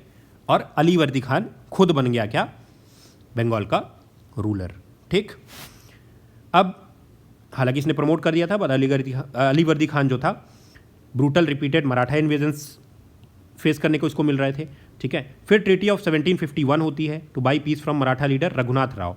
अब क्योंकि लगातार मराठास जो थे वो बंगाल में अटैक कर रहे थे, अली वर्दी खान वॉज देयर। अली वर्दी खान लगभग 1740 से लेकर के 1756 तक रहा, कहाँ पे, बंगाल में। किसको मार के आया था, सरफराज खान को मार के आया था बैटल ऑफ गिरिया में। अब बंगाल जो था, मराठा इसको क्या कर रहे थे, लगातार अटैक कर रहे थे, और मराठास को अल्टीमेटली, मतलब बंगाल ने अल्टीमेटली मराठास को उड़ीसा का जो एम्पायर था वो पूरा का पूरा, या उड़ीसा की जो टेरिटरी थी वो पूरी की पूरी दे दी, किसको, यहाँ पे मराठास को, ठीक है। और साथ में एनुअल ट्रिब्यूट भी दिया 12 लाख रुपए का, ठीक है, राइट, क्लियर है। अच्छा, एक और इंपॉर्टेंट चीज़, अली वर्दी खान को किसने किसने हेल्प किया था ताकि वो डिफीट कर पाए यहाँ पे सरफराज खान को। 3 इंपॉर्टेंट लोग थे जिन्होंने हेल्प किया था, ठीक है। कौन कौन लोग थे, पहला व्यक्ति था जगत सेठ, जगत सेठ जो कि बैंकर हुआ करता था, राइट। उसके साथ में आलमचंद एंड देन हाजी अहमद, ठीक है, ये भी फाइनेंसर था Alamchand, and then Haji Ahmad was there. इन तीनों ने दे helped Ali Vardi Khan to defeat Sarfaraz, ठीक है, राइट। तो शुजाउद्दीन था, शुजाउद्दीन ने अली वर्दी खान को बनाया, अली वर्दी खान ने इन तीनों के साथ मिलकर सरफराज खान को हरा दिया। सरफराज खान को हराया किसमें, बैटल ऑफ गिरिया के बाद। बैटल ऑफ गिरिया से लेकर 1756 तक अली वर्दी खान वॉज देयर। फिर क्योंकि लगातार मराठा इसको थ्रेट दे रहे थे, तो 1751 में ट्रीटी ऑफ 1751 में उड़ीसा जो है वो पूरा का पूरा चला गया किसके पास, यहाँ पे मराठास के पास। अब आता है Sirajuddaula, now came Sirajuddaula, young and energetic grandson of Ali Vardi Khan. ये नवाब बनता है, ठीक है, राइट। अब इस टाइम पे जब ये नवाब बनता है सिराजुद्दौला, जो कि एक फेमस नवाब था ब्रिटिश टाइम पे, ठीक है, मैटरनल ग्रैंडसन था अली वर्दी खान का, ठीक है, अच्छा डिसीजन मेकर था, ठीक है, और उसके बाद प्लस थोड़ा बोल्ड भी था, राइट, एफिशिएंट रूलर था। इसने ब्रिटिश पॉलिसीज को फॉलो करने से मना कर दिया, ठीक है, राइट। अब इसी टाइम पे ब्रिटिशर्स जो थे फोर्ट विलियम को फोर्टिफाई कर रहे थे, ठीक है, कोई परमिशन लिए बिना, राइट। ट्रेड जो परमिट था, दस्तक जो था, उसका मिसयूज कर रहे थे, ठीक है, और पॉलिटिकल एनिमीज जो नवाब के थे उनके साथ हाथ मिला रहे थे। तो क्योंकि ये सारी चीज़ें ब्रिटिशर्स कर रहे थे तो सिराजुद्दौला ने क्या किया, रिटालिएट किया, ठीक है, राइट। और इसने क्या किया, अटैक करता है और कासिम बाजार को, फैक्ट्री को क्या कर लेता है, कैप्चर कर लेता है, और साथ में फोर्ट विलियम जो कैलकाटा में था, जिसको कि ये फोर्टिफाई कर रहे थे, उसको सीज कर देता है, ठीक है। अच्छा, इससे पहले क्या होता है, एक ब्लैक होल इंसिडेंस होता है, ब्लैक होल ट्रेजेडी होती है 1756 में, एक ब्लैक होल ट्रेजेडी होती है, राइट, ब्लैक होल ट्रेजेडी 1756। इस ट्रेजेडी के अंदर क्या होता है कि 146 जो ब्रिटिशर्स थे, 146 ब्रिटिशर्स, ठीक है, they were present in a single room, एक ही रूम में बंद करके उनको मार दिया जाता है, इन अ सिंगल रूम। और जो रूम का साइज था वो कितना था, 18x14 का, 18x14 का एक रूम था, और इसके अंदर क्या कर दिया जाता है, इसको बंद कर दिया जाता है, मतलब इन 146 लोगों को बंद कर दिया जाता है, ठीक है। दम घुटने से इनकी मृत्यु हो जाती है। लगभग 123, 123 वर डेड और 23 दे सर्वाइव्ड, सिर्फ 23 लोग थे जो बच पाए थे। तो this was the black hole tragedy in 1756, right.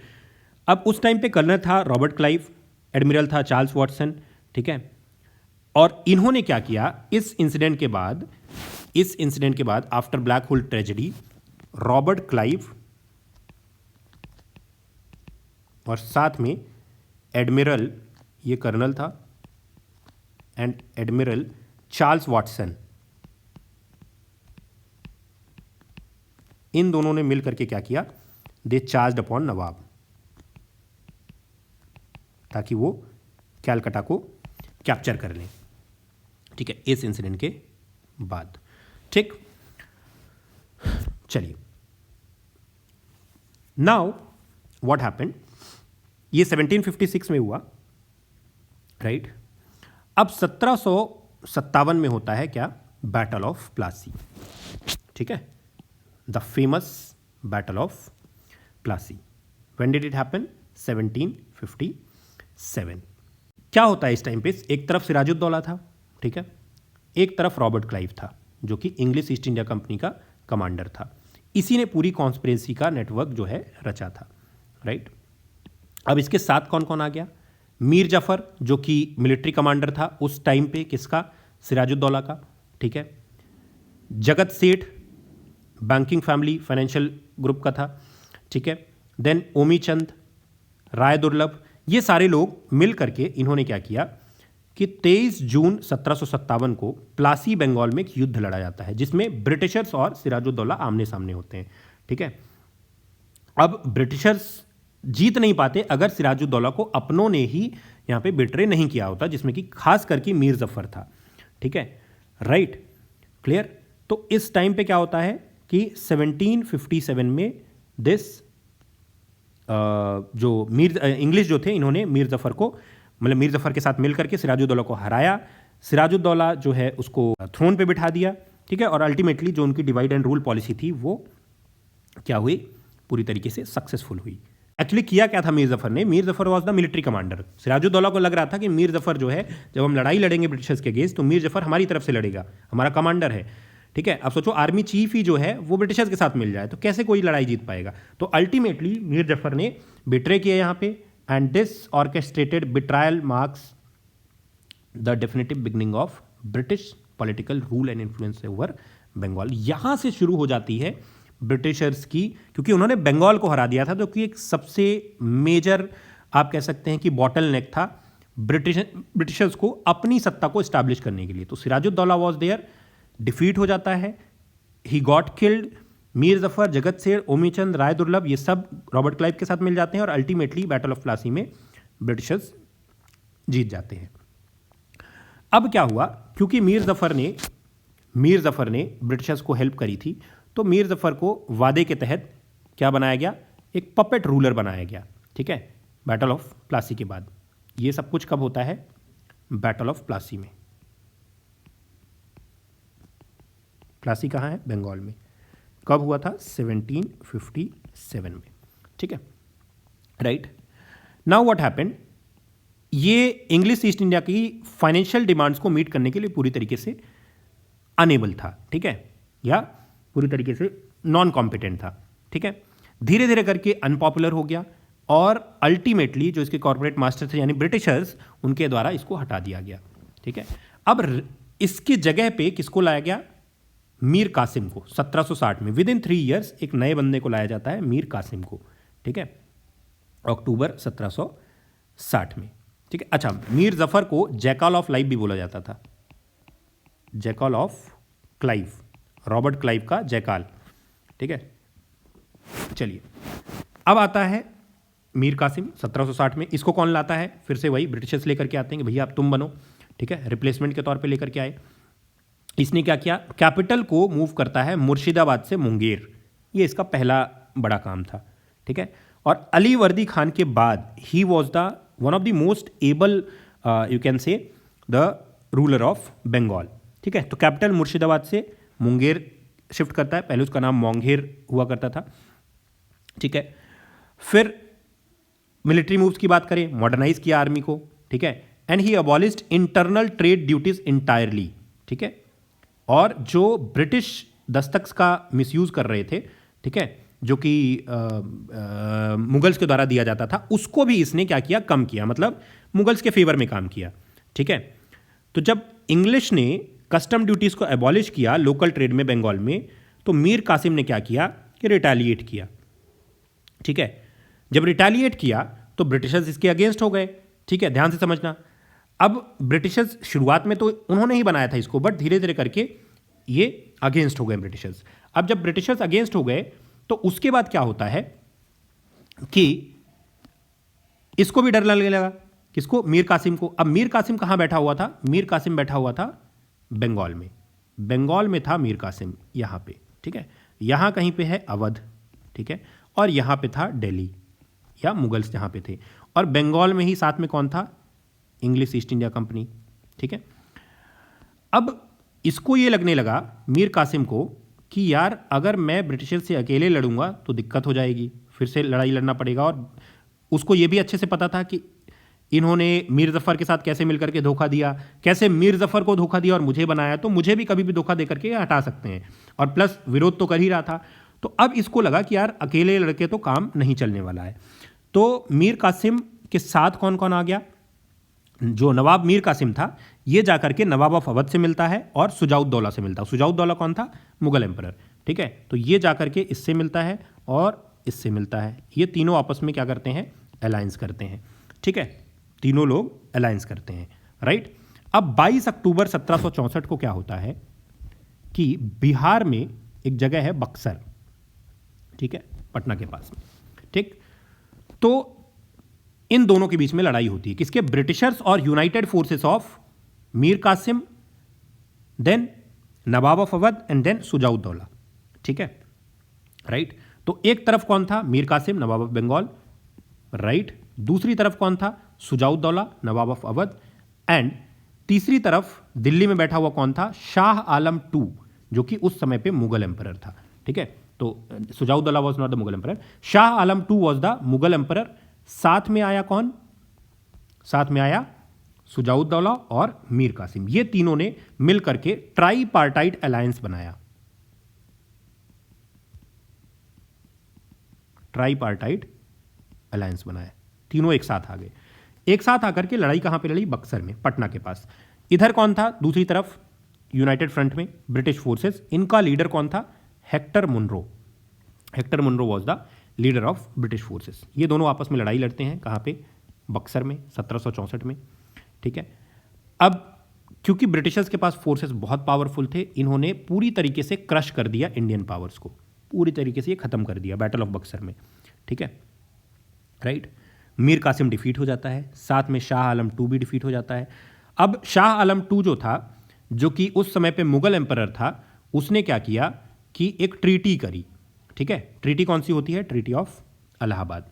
ठीक है, शाह आलम टू जो कि मुगल एम्परर था, उसके साथ एक ट्रीटी हुई 1765 में। ठीक, ट्रीटी ऑफ इलाहाबाद।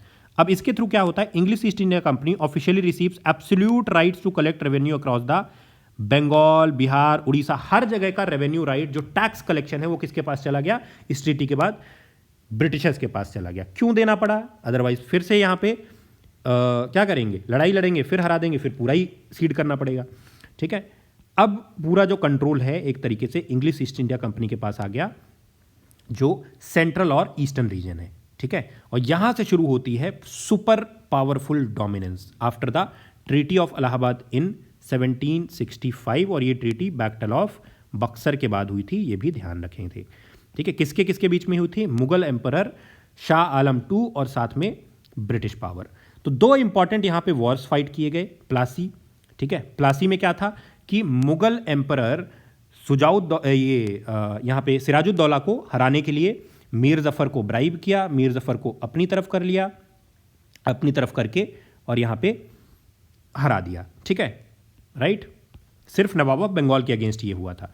दूसरा बक्सर हुआ, बक्सर में नवाब ऑफ बंगाल, नवाब ऑफ अवध और यहाँ पे मुगल एम्परर के साथ, तीनों के साथ लड़ाई थी, हरा दिया अगेन तीनों को हराने के बाद बैटल ऑफ इस बक्सर में और फिर ट्रीटी ऑफ इलाहाबाद होती है। ठीक है, राइट, चलिए, तो यहां से ब्रिटिश सुप्रीमेसी जो है वो पूरी तरीके से शुरू हो जाती है। ठीक है, तो ये 20 से 25 साल जो थे, इसमें ब्रिटिशर्स ने बहुत तगड़े तरीके से पूरा पॉलिटिकल और जो एडमिनिस्ट्रेटिव लैंडस्केप है उसको चेंज कर दिया। 1740 में क्या होता है?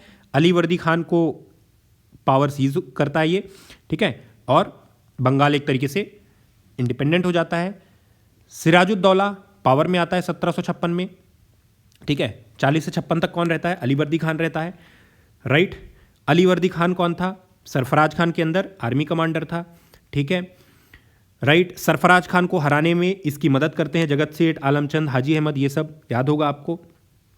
ठीक है, राइट, सरफराज खान को इसने बैटल ऑफ गिरिया में हराया था। ठीक है, फाइनली सिराजुद्दौला आता है, सिराजुद्दौला के साथ क्लैशेस होते हैं ब्रिटिशर्स के। 1757 में बैटल ऑफ प्लासी होता है। ठीक है, बैटल ऑफ प्लासी क्यों होता है? क्योंकि मीर जफर ने सिराजुद्दौला को क्या किया था? बिट्रे किया था। बिट्रे करने के बाद मीर जफर को बना दिया जाता है। मीर जफर को 3 साल तक रखा जाता है। मीर जफर क्योंकि ब्रिटिशर्स के मन की नहीं करता है, तो अगेन मीर जफर को हटा करके मीर कासिम को लाया जाता है 1760 में as a nawab of Bengal. Mir Qasim आता है। मीर कासिम के आने के बाद फिर इसने मुर्शिदाबाद से मुंगेर और ये सारी चीज़ें करी। ठीक है, फाइनली मीर कासिम जो है उसके साथ भी लड़ाई लड़ी जाती है 1764 में बैटल ऑफ बक्सर में, जिसमें कि ब्रिटिशर्स के अगेंस्ट आते हैं अवध और बंगाल के नवाब और साथ में मुगल्स। शाह आलम टू वो सब हराए जाते हैं। ट्रीटी ऑफ इलाहाबाद होती है। दीवानी राइट्स पूरी तरीके से ब्रिटिशर्स के पास चली जाती है। So this was the condition from 40 to 65। ठीक है, राइट। अब यहां से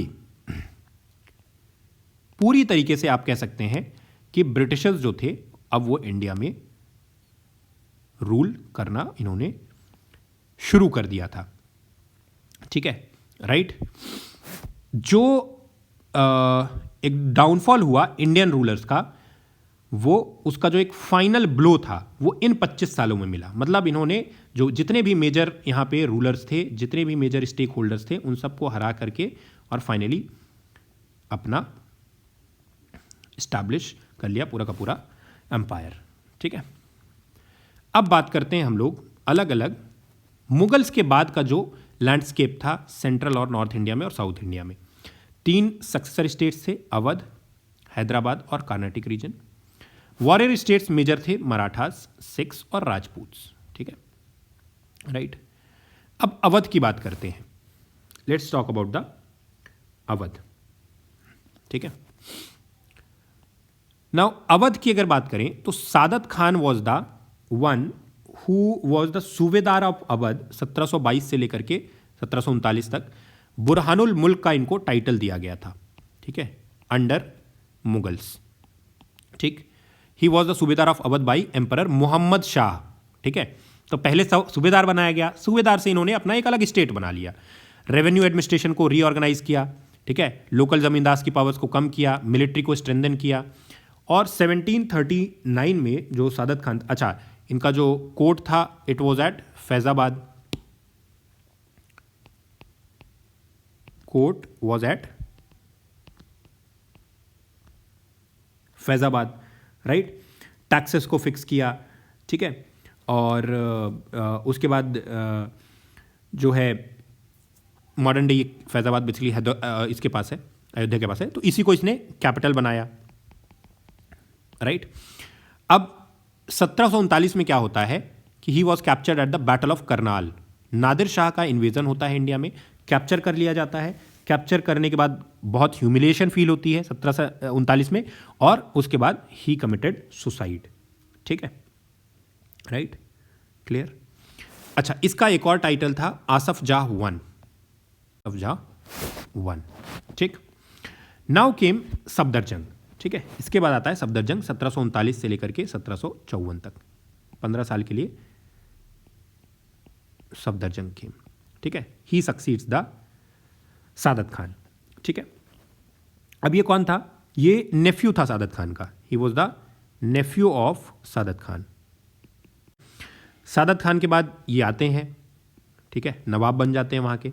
1748 में ही राइसेस टू बिकम वजीर, प्राइम मिनिस्टर, ठीक है, ऑफ द मुगल एम्पायर, ठीक है, जिसको कि नवाब वजीर बोलते थे।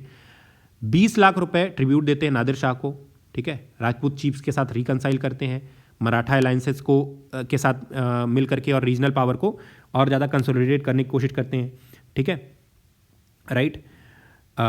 उसके बाद 1744 में इनको सूबेदार ऑफ कश्मीर बनाया जाता है,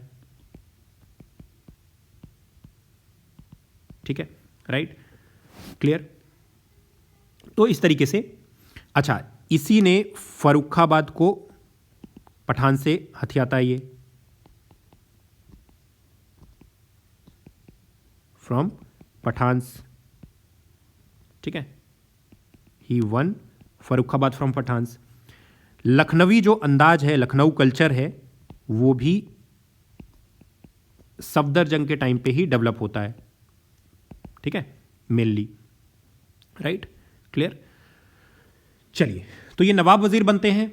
उसके बाद इनके जाने के बाद नेक्स्ट सुजाउद्दौला केम, ठीक है, 1764 में। और ये आपको पता ही है कि 1764 में क्या हुआ था, ठीक है।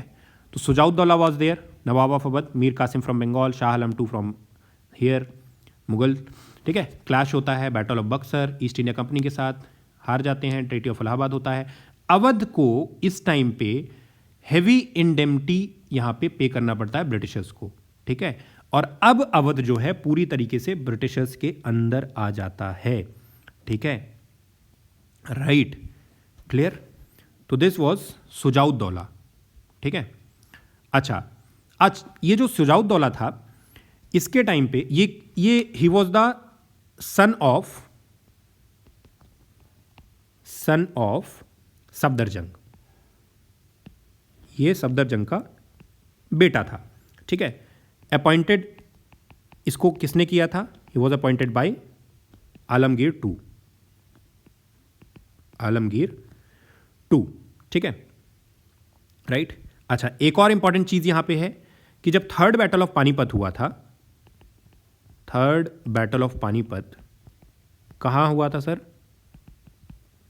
1761 में हुआ था। तो थर्ड बैटल ऑफ पानीपत के टाइम पे इसने अहमद शाह अब्दाली के साथ मिलकर के मराठास के अगेंस्ट लड़ाई लड़ी थी, ठीक है, ठीक है। इसने क्या किया था? सुजाउद्दौला प्लस अहमद शाह अब्दाली, ठीक है, वर्सेस मराठास, राइट। तो ये भी ध्यान रखेंगे, अहमद शाह अब्दाली के साथ थर्ड बैटल ऑफ पानीपत में ही was the one who partnered, right. तो ये सुजाउद्दौला के टाइम पे हुआ था। फिर उसके बाद बैटल ऑफ बक्सर हुआ, शाह आलम टू, मीर कासिम, सुजाउद्दौला हार गए, ट्राईपार्टाइट अलायंस जो था, ठीक है, राइट। चलो, इसी बीच में एक ट्रीटी ऑफ बनारस भी होती है। अच्छा, ये जो सुजाउद्दौला था, राइट, ये 1754 से लेकर के 1775 तक था, लगभग 25 साल, ठीक है। Treaty of Banaras happened with Britishers, ये 1773 में इसी के टाइम पे हुई थी, ठीक है, राइट, क्लियर। चलो, देन आसफुद्दौला वॉज देयर 1775 से लेकर के 97 तक, बहुत ज़्यादा पावरफुल नहीं था। इसने क्या किया था, फैज़ाबाद से लखनऊ तक कैपिटल शिफ्ट किया था, ठीक है। कुछ और इसने चीज़ें बिल्ड कराई थी लखनऊ में, एक तो रूमी दरवाज़ा जो आज की डेट में लखनऊ में है, वो बिल्ड कराया था। देन बड़ा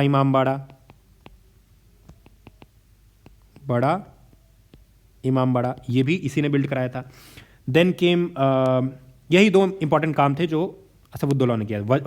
वजीर अली शाह खान आया, ठीक है, ब्रिटिशर्स के साथ इंटरवीन किया, ठीक है, और उसके बाद फिर अल्टीमेटली ही वॉज डिपोज्ड। फिर सादत अली खान, इसके बाद एक और व्यक्ति था Saadat Ali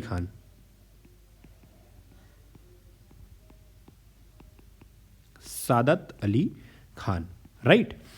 now he was brought by Britishers, इसको ब्रिटिशर्स ही लेकर के आए थे, थ्रोन पे बिठाया उन्होंने, ठीक है, एक तरीके से पपेट के तौर पे, ठीक। और इसके टाइम पे जॉन शोर वॉज देयर, ठीक है, 1801 की बात है। इसने क्या किया लिया, took half of the territories from Britishers, sorry from Awadh से लगभग आधी टेरिटरीज जो थी वो इसने ले लिया, ठीक है, राइट। उसके बाद क्या हुआ, नेक्स्ट केम गाजीउद्दीन हैदर, ठीक है।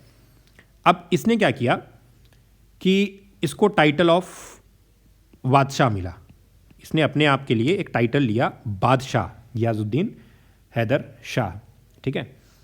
और एनिमल फाइटिंग स्पोर्ट लखनऊ में इसने शुरू किया, ठीक है, एनिमल फाइटिंग स्पोर्ट, ठीक है, विलायती बाग, राइट, क्लियर। देन केम बेगम हजरत महल। उससे पहले भी 2-3 लोग आए थे, मोहम्मद अली शाह छोटा इमामबाड़ा बनाया था, अमजद अली शाह, वाजिद अली शाह कैसर बाग बनाया था, ठीक है। इससे पहले वाजिद अली शाह कैसर बाग, देन मोहम्मद अली शाह, इसने छोटा इमामबाड़ा बनाया था। Then came one of the most prominent faces, Begum Hazrat Mahal, जो कि 1857 के रेबेलियन से इनका नाम जोड़ा जाता है, ठीक है, जोड़ा क्या जाता है, in fact she was the one who orchestrated the whole rebellion phases, ठीक है। So she played a major leadership role in the Indian rebellion, ठीक है। जो लखनऊ में ब्रिटिशर्स के अगेंस्ट जो मतलब रेबेलियन था, उसमें एक बहुत बड़ा रोल बेगम हजरत महल का था। She was actually the wife of Wajid Ali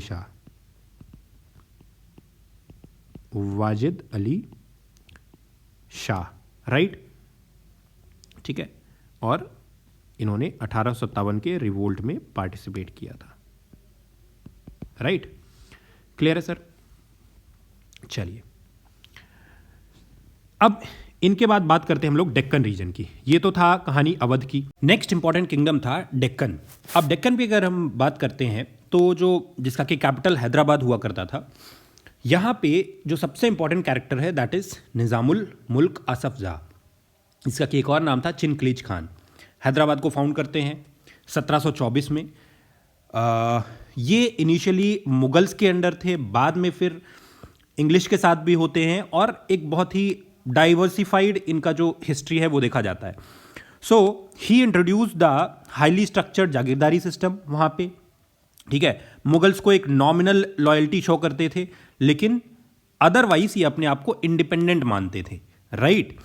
और इसी वजह से कभी इंग्लिश के साथ, कभी मैसूर, कभी मराठा, मतलब ये एक तरीके से अलग अलग लोगों के साथ अलग अलग वॉर्स में इन्होंने फाइट किया है, राइट। देन बीच में यूरोपियन इंटरफेरेंस आया। फ्रेंच गवर्नर जो जोसेफ फ्रैंकोइस डुप्ले था, इसने यहाँ के केओस को एक्सप्लॉइट करने की कोशिश की और इनफैक्ट किया भी। और मुजफ्फर जंग को जब सक्सेशन का कॉन्फ्लिक्ट हुआ उस टाइम पे सपोर्ट किया, कार्नेटिक वॉर के टाइम पे, राइट। और जिस टाइम पे इंग्लिश इनफैक्ट भी इसके ओपोनेंट को सपोर्ट कर रहे थे। तो ultimately although they were independent of Mughals, but in the latter part एक तरफ फ्रेंच इनको सपोर्ट कर रहे थे और एक पार्ट को, और एक तरफ यहाँ पे इंग्लिश सपोर्ट कर रहे थे। बीच में फिर इनका वॉर ऑफ सक्सेशन हुआ। वॉर ऑफ सक्सेशन के बाद फाइनली निज़ामुल मुल्क के डेथ के बाद पूरी तरीके से एक पावर वैक्यूम क्रिएट हुआ and then rest is history, ठीक है। उसके बाद हम बात करते हैं कार्नेटिक अगर सब रीजन की। ये कार्नेटिक वॉर्स के लिए एक प्राइमरी थिएटर, क्योंकि यहाँ पे 4-5 इंपॉर्टेंट पार्ट्स थे। एक तो मराठा एम्पायर था, दूसरा टीपू सुल्तान का मैसूर, तीसरा Hyderabad, and then 2 more parts were there, एक इंग्लिश और एक फ्रेंच, ठीक है। 5 अलग अलग फोर्सेस थी। तो उसका एक जो ग्राउंड है, बैटल ग्राउंड है, वो हैदराबाद भी बन गया, ठीक है। प्रॉक्सी बैटल, सुप्रीमेसी, मतलब सुप्रीमेसी के लिए प्रॉक्सी बैटल्स होने लग गई ब्रिटिश और फ्रेंच फोर्सेस के बीच में। और अल्टीमेटली जो हैदराबाद था उसका अपना जो मतलब इंडिपेंडेंस था वो ख़त्म हो गया। पहले जो कार्नेटिक रीजन था उसमें निज़ाम ऑफ हैदराबाद का मतलब आप कह सकते हैं क्लेम हुआ करता था। बाद में ये इंडिपेंडेंट कार्नेटिक हो गया, ठीक है। और पूरी तरीके से हैदराबाद से भी अलग हो गया। हैदराबाद फ्रेंच और इंग्लिश के बीच में आके वो भी एक तरीके से उसका जो पॉलिटिकल है वो इंस्टेबिलिटी आई, उसका फ़ायदा इंग्लिश और फ्रेंच ने उठाया और अल्टीमेटली वो अपना इंडिपेंडेंस उसने खो दिया। उसके बाद अगले वॉरियर स्टेट की हम बात करते हैं which is Maratha state. Maratha empire का जो डोमिनेंट आप कह सकते हैं कि टाइम था वो था 1674 से लेकर के 16 या 1818 तक। शिवाजी महाराज आते हैं। Shivaji Maharaj basically Shivaji Maharaj, so he was from 1630 to 1680, right. इन्होंने ही जो हिंदवी स्वराज है, पहले ये बीजापुर सल्तनत का पार्ट हुआ करता था और मुगल एम्पायर का पार्ट हुआ करता था, ठीक है। तो ही इस्टेब्लिश द किंगडम। 1674 में इनको छत्रपति के तौर पे क्राउनिंग होती है, ठीक है, एट रायगढ़, ठीक है, राइट। अब मुगल्स के लिए एक इंपॉर्टेंट थ्रेट था मराठा एम्पायर। तो मुगल्स के साथ अक्सर, खास करके औरंगजेब के टाइम पे, क्योंकि ये वही टाइम था जब औरंगजेब वॉज देयर, तो there were lot of fights and wars which were happening with the Mughals, ठीक है। उसके बाद जब छत्रपति शिवाजी महाराज की जब डेथ होती है तो उसके बाद संभाजी महाराज आते हैं, ठीक है, 1680 से 1689 तक, राइट, ठीक है। अच्छा, जब शिवाजी महाराज थे इन्हीं के टाइम पे आपको अष्टप्रधान काउंसिल, अष्टप्रधान जो काउंसिल है वो इन्हीं के टाइम पे आपको देखने को मिलता है, जो कि मराठा एम्पायर में काफ़ी फेमस है, राइट। फिर उसके बाद जो टैक्सेस थे, एक टैक्स था चौथ, एक टैक्स था सरदेशमुखी, जो चौथ था ये 25% टैक्स लेवाई होता था और सरदेशमुखी 10%, ठीक है। ये टैक्स भी शिवाजी महाराज के टाइम पे आपको मराठा एम्पायर में देखने को मिलते थे, ठीक है, राइट। चलिए, एक और इंपॉर्टेंट चीज़ शिवाजी महाराज के टाइम पे हुई थी, वो थी treaty of Purandar. Treaty of Purandar जो कि राजा जयसिंह के साथ हुई थी, आम्बेर के राजा थे, ठीक है। दिस हैपेंड इन 1665, ठीक है, ये आम्बेर के साथ हुई थी, राइट। चलिए, उसके बाद संभाजी महाराज आए 1680 से लेकर के 89 तक, जो कि शिवाजी महाराज के सन थे, ठीक है। और इनको कैप्चर कर लिया गया था औरंगजेब के द्वारा। He was captured by Aurangzeb, right, clear. 1689 में इनको कैप्चर कर लिया गया था और जब तक औरंगजेब की डेथ नहीं हो जाती है तब तक ही was the one who was under the capture of Aurangzeb only, right, ठीक है, क्लियर। चलिए, उसके बाद आते हैं राजा राम जी, ठीक है, इनके बाद केम राजा राम जी, क्लियर। तो ये रहते हैं 1689 से लेकर के 1700 तक, ठीक है। इन्होंने भी काफ़ी ज़्यादा वॉरफेयर जो है, खास करके जो गुरिल्ला वॉरफेयर है, वो मुगल्स के अगेंस्ट आपको फाइट करने के लिए इनको मतलब मौका मिला, and he directly engaged in the guerrilla warfare, ठीक है, राइट। हुकूमत पंथ जो है वो भी इन्होंने ही लागू किया था। नेक्स्ट वन वाज ताराबाई, जो कि बाद में लड़ाई का एक बहुत बड़ा हिस्सा भी बनी, ठीक है। She was basically the widow of Raja Ram. उसके बाद next came Sahu ji Maharaj. When released by Bahadur Shah one, जो कि औरंगजेब का सक्सेसर था, ठीक है। तो ताराबाई और साहू जी के बीच में लड़ाइयाँ हुई, ठीक है, right. He rule directly with the Mughal support, ठीक है, और एक तरफ ताराबाई थी, एक तरफ साहू जी महाराज थे, ठीक है। और फिर उसके बाद इन्हीं के बाद से जो पावर है वो शिफ्ट हो गया किसके पास, पेशवास के पास, ठीक है, जिसमें बालाजी विश्वनाथ जी जो थे वो फर्स्ट पेशवा बनते हैं और फिर उसके बाद पेशवा एरा की शुरुआत होती है, राइट। तो there was a conflict between Tarabai and Sahu ji Maharaj. लेकिन इसके बाद जब पेशवास आए तो पेशवास के आने के बाद एक बार फिर से रिवाइवल हुआ, ठीक है। लगभग 1713 से लेकर के 1713 से लेकर के 1818 तक जो लास्ट लेग था, इसमें मेनली पेशवास ने यहाँ पे रूल किया, ठीक है। They became the de facto rulers, कि जो भी नया रूलर आएगा वो पेशवा ही होगा, ठीक है, राइट। चलिए, अब उसके बाद बालाजी विश्वनाथ, ही was the first powerful Peshwa, ठीक है। इन्होंने ही मराठा एडमिनिस्ट्रेशन को अच्छा खासा यहाँ पे स्ट्रेंथ दी, ठीक है। देन मराठा मुगल ट्रीटी करी, ठीक है, ट्रेजरी को इम्प्रूव किया। उसके बाद बाजीराव वन आए, one of the greatest Maratha generals, ठीक है, सेंट्रल से लेकर के नॉर्थ इंडिया तक पूरा इन्होंने कंट्रोल किया, ठीक। पेशवा बेसिकली उस टाइम पे प्राइम मिनिस्टर हुआ करते थे, राइट। मुगल्स और निज़ाम्स के साथ काफ़ी सारे जो ये थे वॉर्स थे वो इन्होंने लड़े और जीते भी। बालाजी बाजीराव, जिनको कि नाना साहब भी बोलते थे, ठीक है, तो सबसे बड़ा जो पूरा एम्पायर का जेनिथ था, जो स्ट्रेच था, वो इन्हीं के टाइम पे था, राइट। और उसके बाद होता है थर्ड बैटल ऑफ पानीपत 1761 में। अहमद शाह दुर्रानी वॉज देयर, ठीक है। डिफीट होती है मराठा फोर्सेस की, राइट। और यहाँ से मराठा जो है पूरी तरीके से जो एक्सपेंशनिस्ट सुप्रीमेसी थी वो इनकी ख़त्म हो जाती है, राइट। उस पर एक मेजर ब्लो मिलता है, ठीक है। तो this happen during the third battle of Panipat. अच्छा, इसी टाइम पे कुछ और रूलर थे, जैसे बालाजी बाजीराव वॉज देयर। ये जो बालाजी बाजीराव, इनको कि नाना साहब भी बोलते थे, इनके टाइम पे ट्रीटी ऑफ संगोला, ये 1740 से लेकर के 61 तक थे। ट्रीटी ऑफ संगोला होता है इनके टाइम, ठीक है। थर्ड बैटल ऑफ पानीपत, ठीक है, वो भी इन्हीं के टाइम पे हुआ, ठीक है। फिर उसके बाद नेक्स्ट के माधव राव वन जो थे, ये हैदर अली के साथ इन्होंने वॉर लड़ा था, ठीक है। He defeated the Mysores Haider Ali,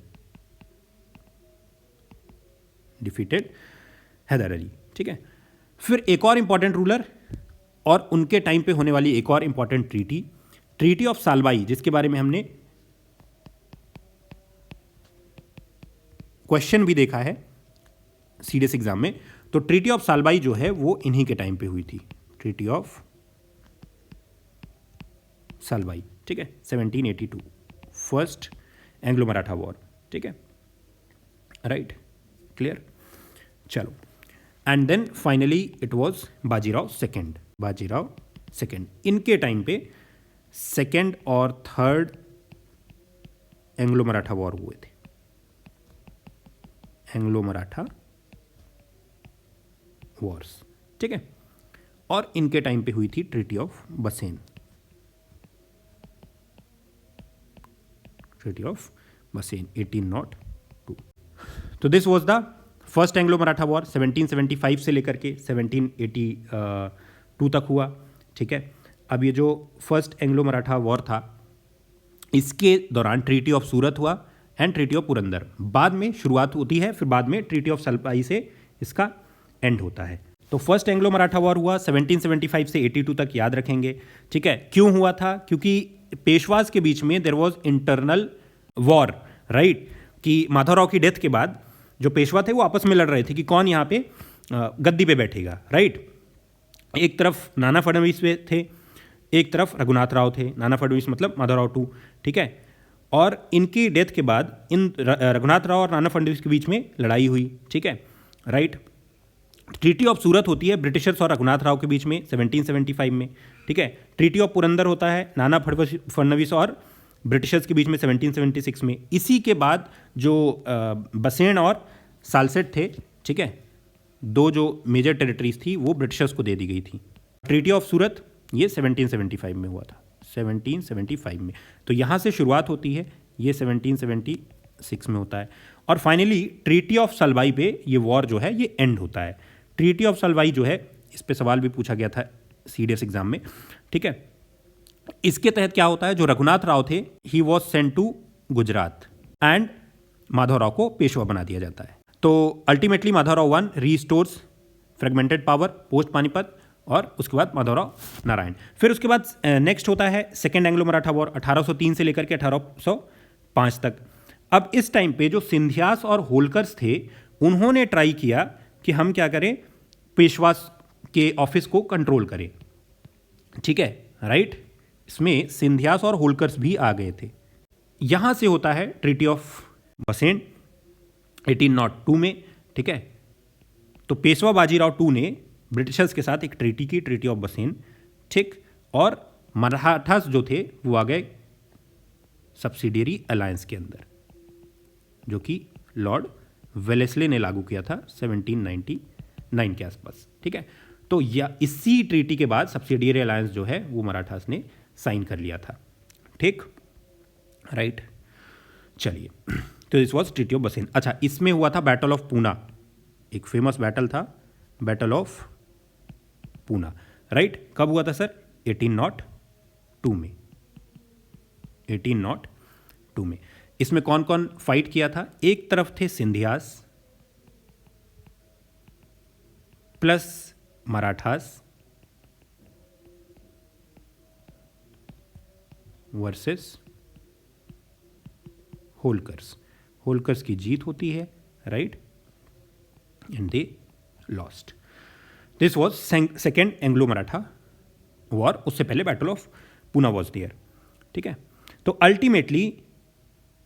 ultimately इसमें क्या हुआ कि मराठास जो थे उन्होंने बहुत सारी territories after the treaty of बसेन वो ब्रिटिशर्स को दे दी, ठीक है। ब्रिटिशर्स मराठा एम्पायर में स्टे करने लगे, ठीक है। अब पेशवा जो था उसको पेंशनर बना दिया, और छोटे छोटे दो बैटल्स हुए थे, ठीक है। और उन दोनों बैटल्स के बाद ब्रिटिशर्स ने पूरा कंट्रोल अपना मराठा एम्पायर पे पा लिया, ठीक है। इसमें दो बैटल हुए थे, बैटल ऑफ लसवारी।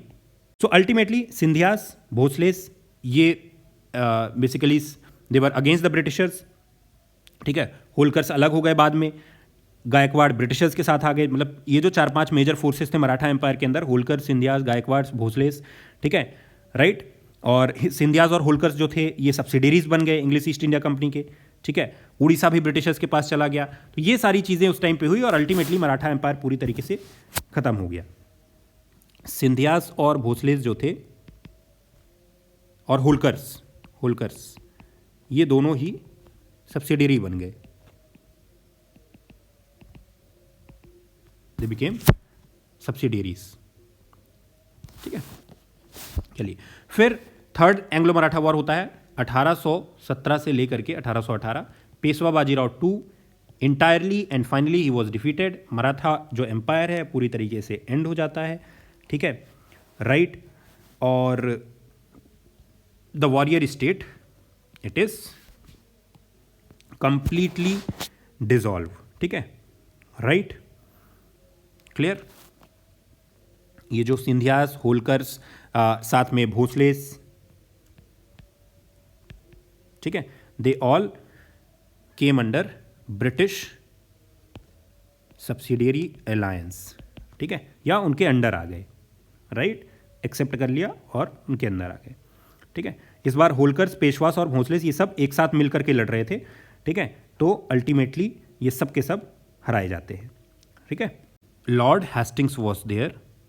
तो ये 4 इंपॉर्टेंट रीजनल पावर सेंटर्स थे, बंगाल, अवध, हैदराबाद और मराठा एम्पायर, ठीक है, राइट। आगे बढ़ते हैं। Then there were 3 more empires, जिसपे कि एक जयपुर था, मैसूर एंड सिख एम्पायर, ठीक है, जिनके बारे में हम यहाँ पे डिस्कस करेंगे, ठीक है। क्योंकि मुगल जो एम्पायर था वो धीरे धीरे करके डिक्लाइन हुआ, ठीक है, तो इससे बाकी जगहों पे भी फर्क पड़ना शुरू हुआ। राजपूत स्टेट की बात करें तो they were urban planners and astronomers, Sawai Jaisingh 2 के अंदर, ठीक है, जो कि यहाँ पे राजस्थान वाला इलाका था प्लस गुजरात। सिख एम्पायर की बात करें तो ये modern day Punjab and Punjab from Pakistan, ये वाला इलाका था। सल्तनेट ऑफ मैसूर की बात करें तो ये साउथ का इलाका था। अब यहाँ पे भी ये तीनों जो स्टेट्स थे, इनकी अगर हम बात करें, सबसे पहले जयपुर की। जयपुर को 1729 में इट वॉज एस्टैब्लिश्ड बाई महाराजा सवाई जय सिंह 2, ठीक है। आर्किटेक्ट कौन थे? विद्याधर। तो आर्किटेक्चरल थ्योरी, वास्तुशास्त्र, मॉडर्न अर्बन प्लानिंग, इन सब चीज़ों के लिए जयपुर वॉज ऑलवेज फेमस, ठीक है। यहाँ पे एक पिथापद मंडल आपको देखने को मिलेगा, 9 स्क्वायर एस्ट्रोलॉजिकल ग्रिड, ठीक है, जो कि अलग अलग प्लैनेट्स ऑफ जोडियक प्लैनेट्स को रिप्रेजेंट करते हैं, ठीक है, कुछ इस तरीके से। इस तरीके का जयपुर का स्ट्रक्चर है, रॉयल पैलेस। फिर यहीं पे जंतर मंतर है। Jai Singh 2 he rejected the limitations of brass astrolabes, और एक बहुत बड़ा जंतर मंतर यहाँ पे बनाया। राट यंत्र, एस्ट्रोनॉमिकल टेबल्स थी, उनको स्टडी करने के लिए, कंपाइल करने के लिए इट वॉज यूज्ड, ठीक है। He translated all the Euclid's elements into Sanskrit. Now if you talk about Mysore, Mysore was a big sultanate. Haider Ali 1761 में पावर में आता है, ठीक है, and his son Tipu Sultan, they transform Mysore into South Asia's most formidable military state, ठीक है। बहुत सारा काम किया, रेवेन्यू पे इन्होंने काम किया, ठीक है। They replaced intermediary tax farmers with salaried state officials, right. और एनुअल रेवेन्यू जो है 1790 में भी 20 से 30 मिलियन रुपीस मतलब वहाँ पे पहुँच गया था। Then state was having monopolies, absolute control over high value export, sandalwood, paper, silk, cardamom, arecanut, जितने भी ये स्पाइसेस थे, ठीक है। डिप्लोमेटिक नेटवर्क्स इनके बहुत अच्छे थे। एम्बेसीज जो थी, Ottoman empire, Turkey, Zaman Shah Durrani and Louis 16 जो फ्रांस, इन सारी जगहों पे इन्होंने अपने डिप्लोमेट्स भेजे थे, ठीक है। मिलिट्री जो थी वो बहुत हाइब्रिड थी, ठीक है। इंडो पर्शियन कैवलरी टैक्टिक्स, साथ में European artillery drills and French trained officer corps, तो इन सब का मिक्स था इस सल्तनेट के अंदर, राइट। आयरन केज्ड रॉकेट ये उस टाइम पे भी इस्तेमाल करते थे, ठीक है। मैसूर में इसका इस वेपन का काम होता था। सो इट वॉज, पहले ट्रेडिशनल बैम्बू रॉकेट हुआ करता था, फिर मैसूर ने, इन लोगों ने अपना अलग आयरन केज्ड रॉकेट बनाया, ठीक है। तो this was first done by Mysore only. Capacity लगभग 2 किलोमीटर तक की थी। 1799 में श्रीरंगपट्टनम को कैप्चर किया जाता है एंग्लो मैसूर वॉर के बाद। तो उस टाइम पे बहुत सारे ऐसे रॉकेट्स भी कैप्चर किए गए थे मैसूर से, ठीक है। देवर सेंट टू लंदन, ठीक है, कि मतलब किस तरीके से ये लोग बनाते थे और क्या ये काम करते थे, राइट। 6 की अगर हम बात करते हैं, 2 इंपॉर्टेंट कॉन्सेप्ट हैं, मेरी एंड पीरी, इनको पहले समझते हैं। मेरी का मतलब है टेम्पोरल पावर, ठीक है, political authority, martial capability and duty to actively fight injustice in the physical world. Piri क्या है? स्पिरिचुअल अथॉरिटी, ठीक है, devotion, inner purity, ethical heart, ठीक है, राइट। तो एक्शन इन द वर्ल्ड, यानी जो मिरी है, जो पॉलिटिकल अथॉरिटी, कैपेबिलिटी, ड्यूटी, ये सब चीज़ें तभी अराइज हो पाएंगी जब स्पिरिचुअल ट्रूथ इंसान को पता होगा। ठीक है। This philosophy was the Khalsa पंथ 1699 में, ठीक है। Military brotherhood bounded by the 5 Ks, right. तो सिक्स का अगर आप इतिहास देखेंगे तो इन दोनों चीज़ों का मिक्स रहा है हमेशा। कि मिसल कॉन्फेडरेसी 1748 से 1799, क्योंकि मुगल्स और अफगान इनकी अथॉरिटी धीरे धीरे करके ख़त्म हो रही थी, तो सिख वॉरियर्स जो थे 12 मिलिट्री कॉन्फेडरेसीज में मुस्लिम से जो थे उनमें अपने आप को डिवाइड किया, ठीक है, और वहाँ से आते हैं। पहले there were 65 scattered armed bands, Khalsa Dal थे, ये सब मिक्स होकर के फिर फाइनली 12 मुस्लिम से आए, जिसमें सुकर चक्किया, भांगी, अहलूवालिया इस तरीके से अलग अलग थे, ठीक है। They were good at guerrilla resistance, ठीक है। और इंटरनल जो गवर्नेंस था इट वाज कॉम्प्लेक्स और डिसेंट्रलाइज्ड, साथ में लैंड ग्रैंड स्ट्रक्चर भी जो था वो भी डिसेंट्रलाइज्ड था। तो there was pattidari, newly annex land, it was allocated to sardars, it can not be sold.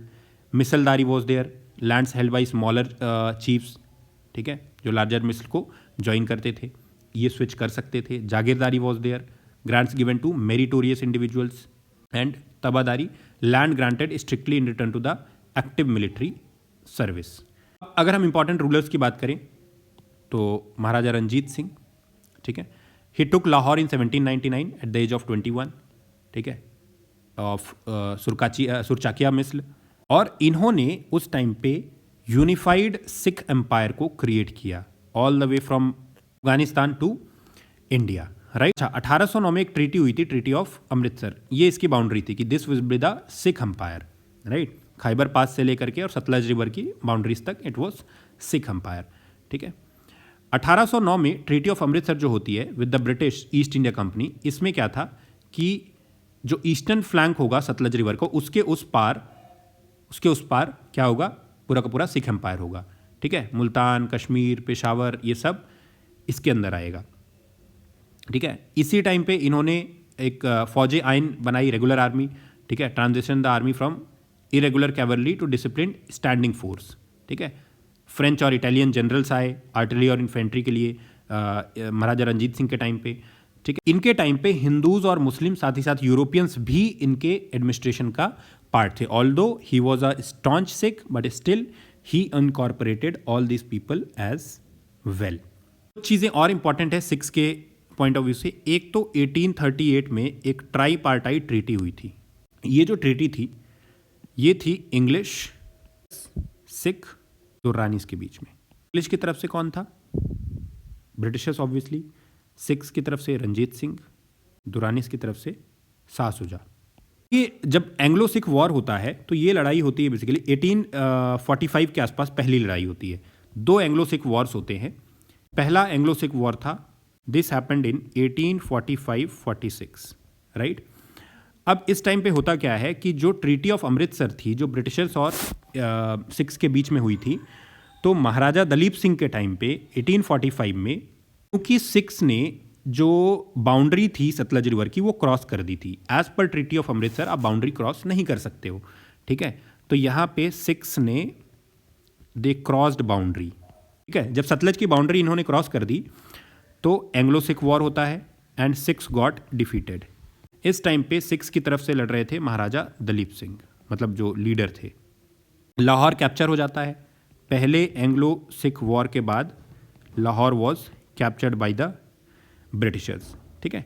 और यहीं से फिर एक और ट्रीटी साइन होती है, treaty of Lahore, treaty of Lahore, ठीक है। ट्रीटी ऑफ लाहौर जब साइन होती है 1846 में, 1846 में, तो फिर इसमें बहुत सारी ऐसे टेरिटरीज हैं। जलंधर दोआब है, वो ब्रिटिश को चला जाता है, वॉर इंडेमनिटी देना पड़ता है ब्रिटिशर्स को, ठीक है। 6 सोल्जर्स कम हो जाते हैं। लाहौर में इंग्लिश एक एम्बेसडर होगा, ठीक है। और कश्मीर और जम्मू रीजन जो है वो राजा गुलाब सिंह को दे दिया गया, जो किंग ऑफ डोगरा थे, ठीक है।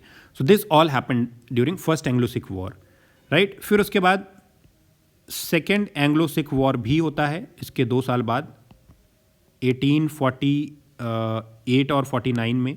महारानी Jind Kaur was there, she was move to Banaras, pension में उनको रख दिया जाता है, ठीक है। एक तरफ मूल राज और शेर सिंह थे सिख्स की तरफ से, ब्रिटिशर्स की तरफ से Lord Dalhousie was there at that very time, and Sikh army defeat हो जाती है रावलपिंडी में। This was the story of Anglo Sikh wars. तो जयपुर सब्सिडियरी अलायंस के थ्रू ब्रिटिशर्स के पास आ जाता है, ठीक है। Then fourth Anglo Mysore war में श्रीरंगपट्टनम सीज हो जाता है, तो यहाँ से मैसूर ख़त्म हो जाता है, इंडिपेंडेंस उसकी। और सेकेंड एंग्लो सिख वॉर के बाद सिख भी यहाँ से ख़त्म हो जाते हैं, ठीक है, मतलब उनका एम्पायर ख़त्म हो जाता है basically, right. So this was the story.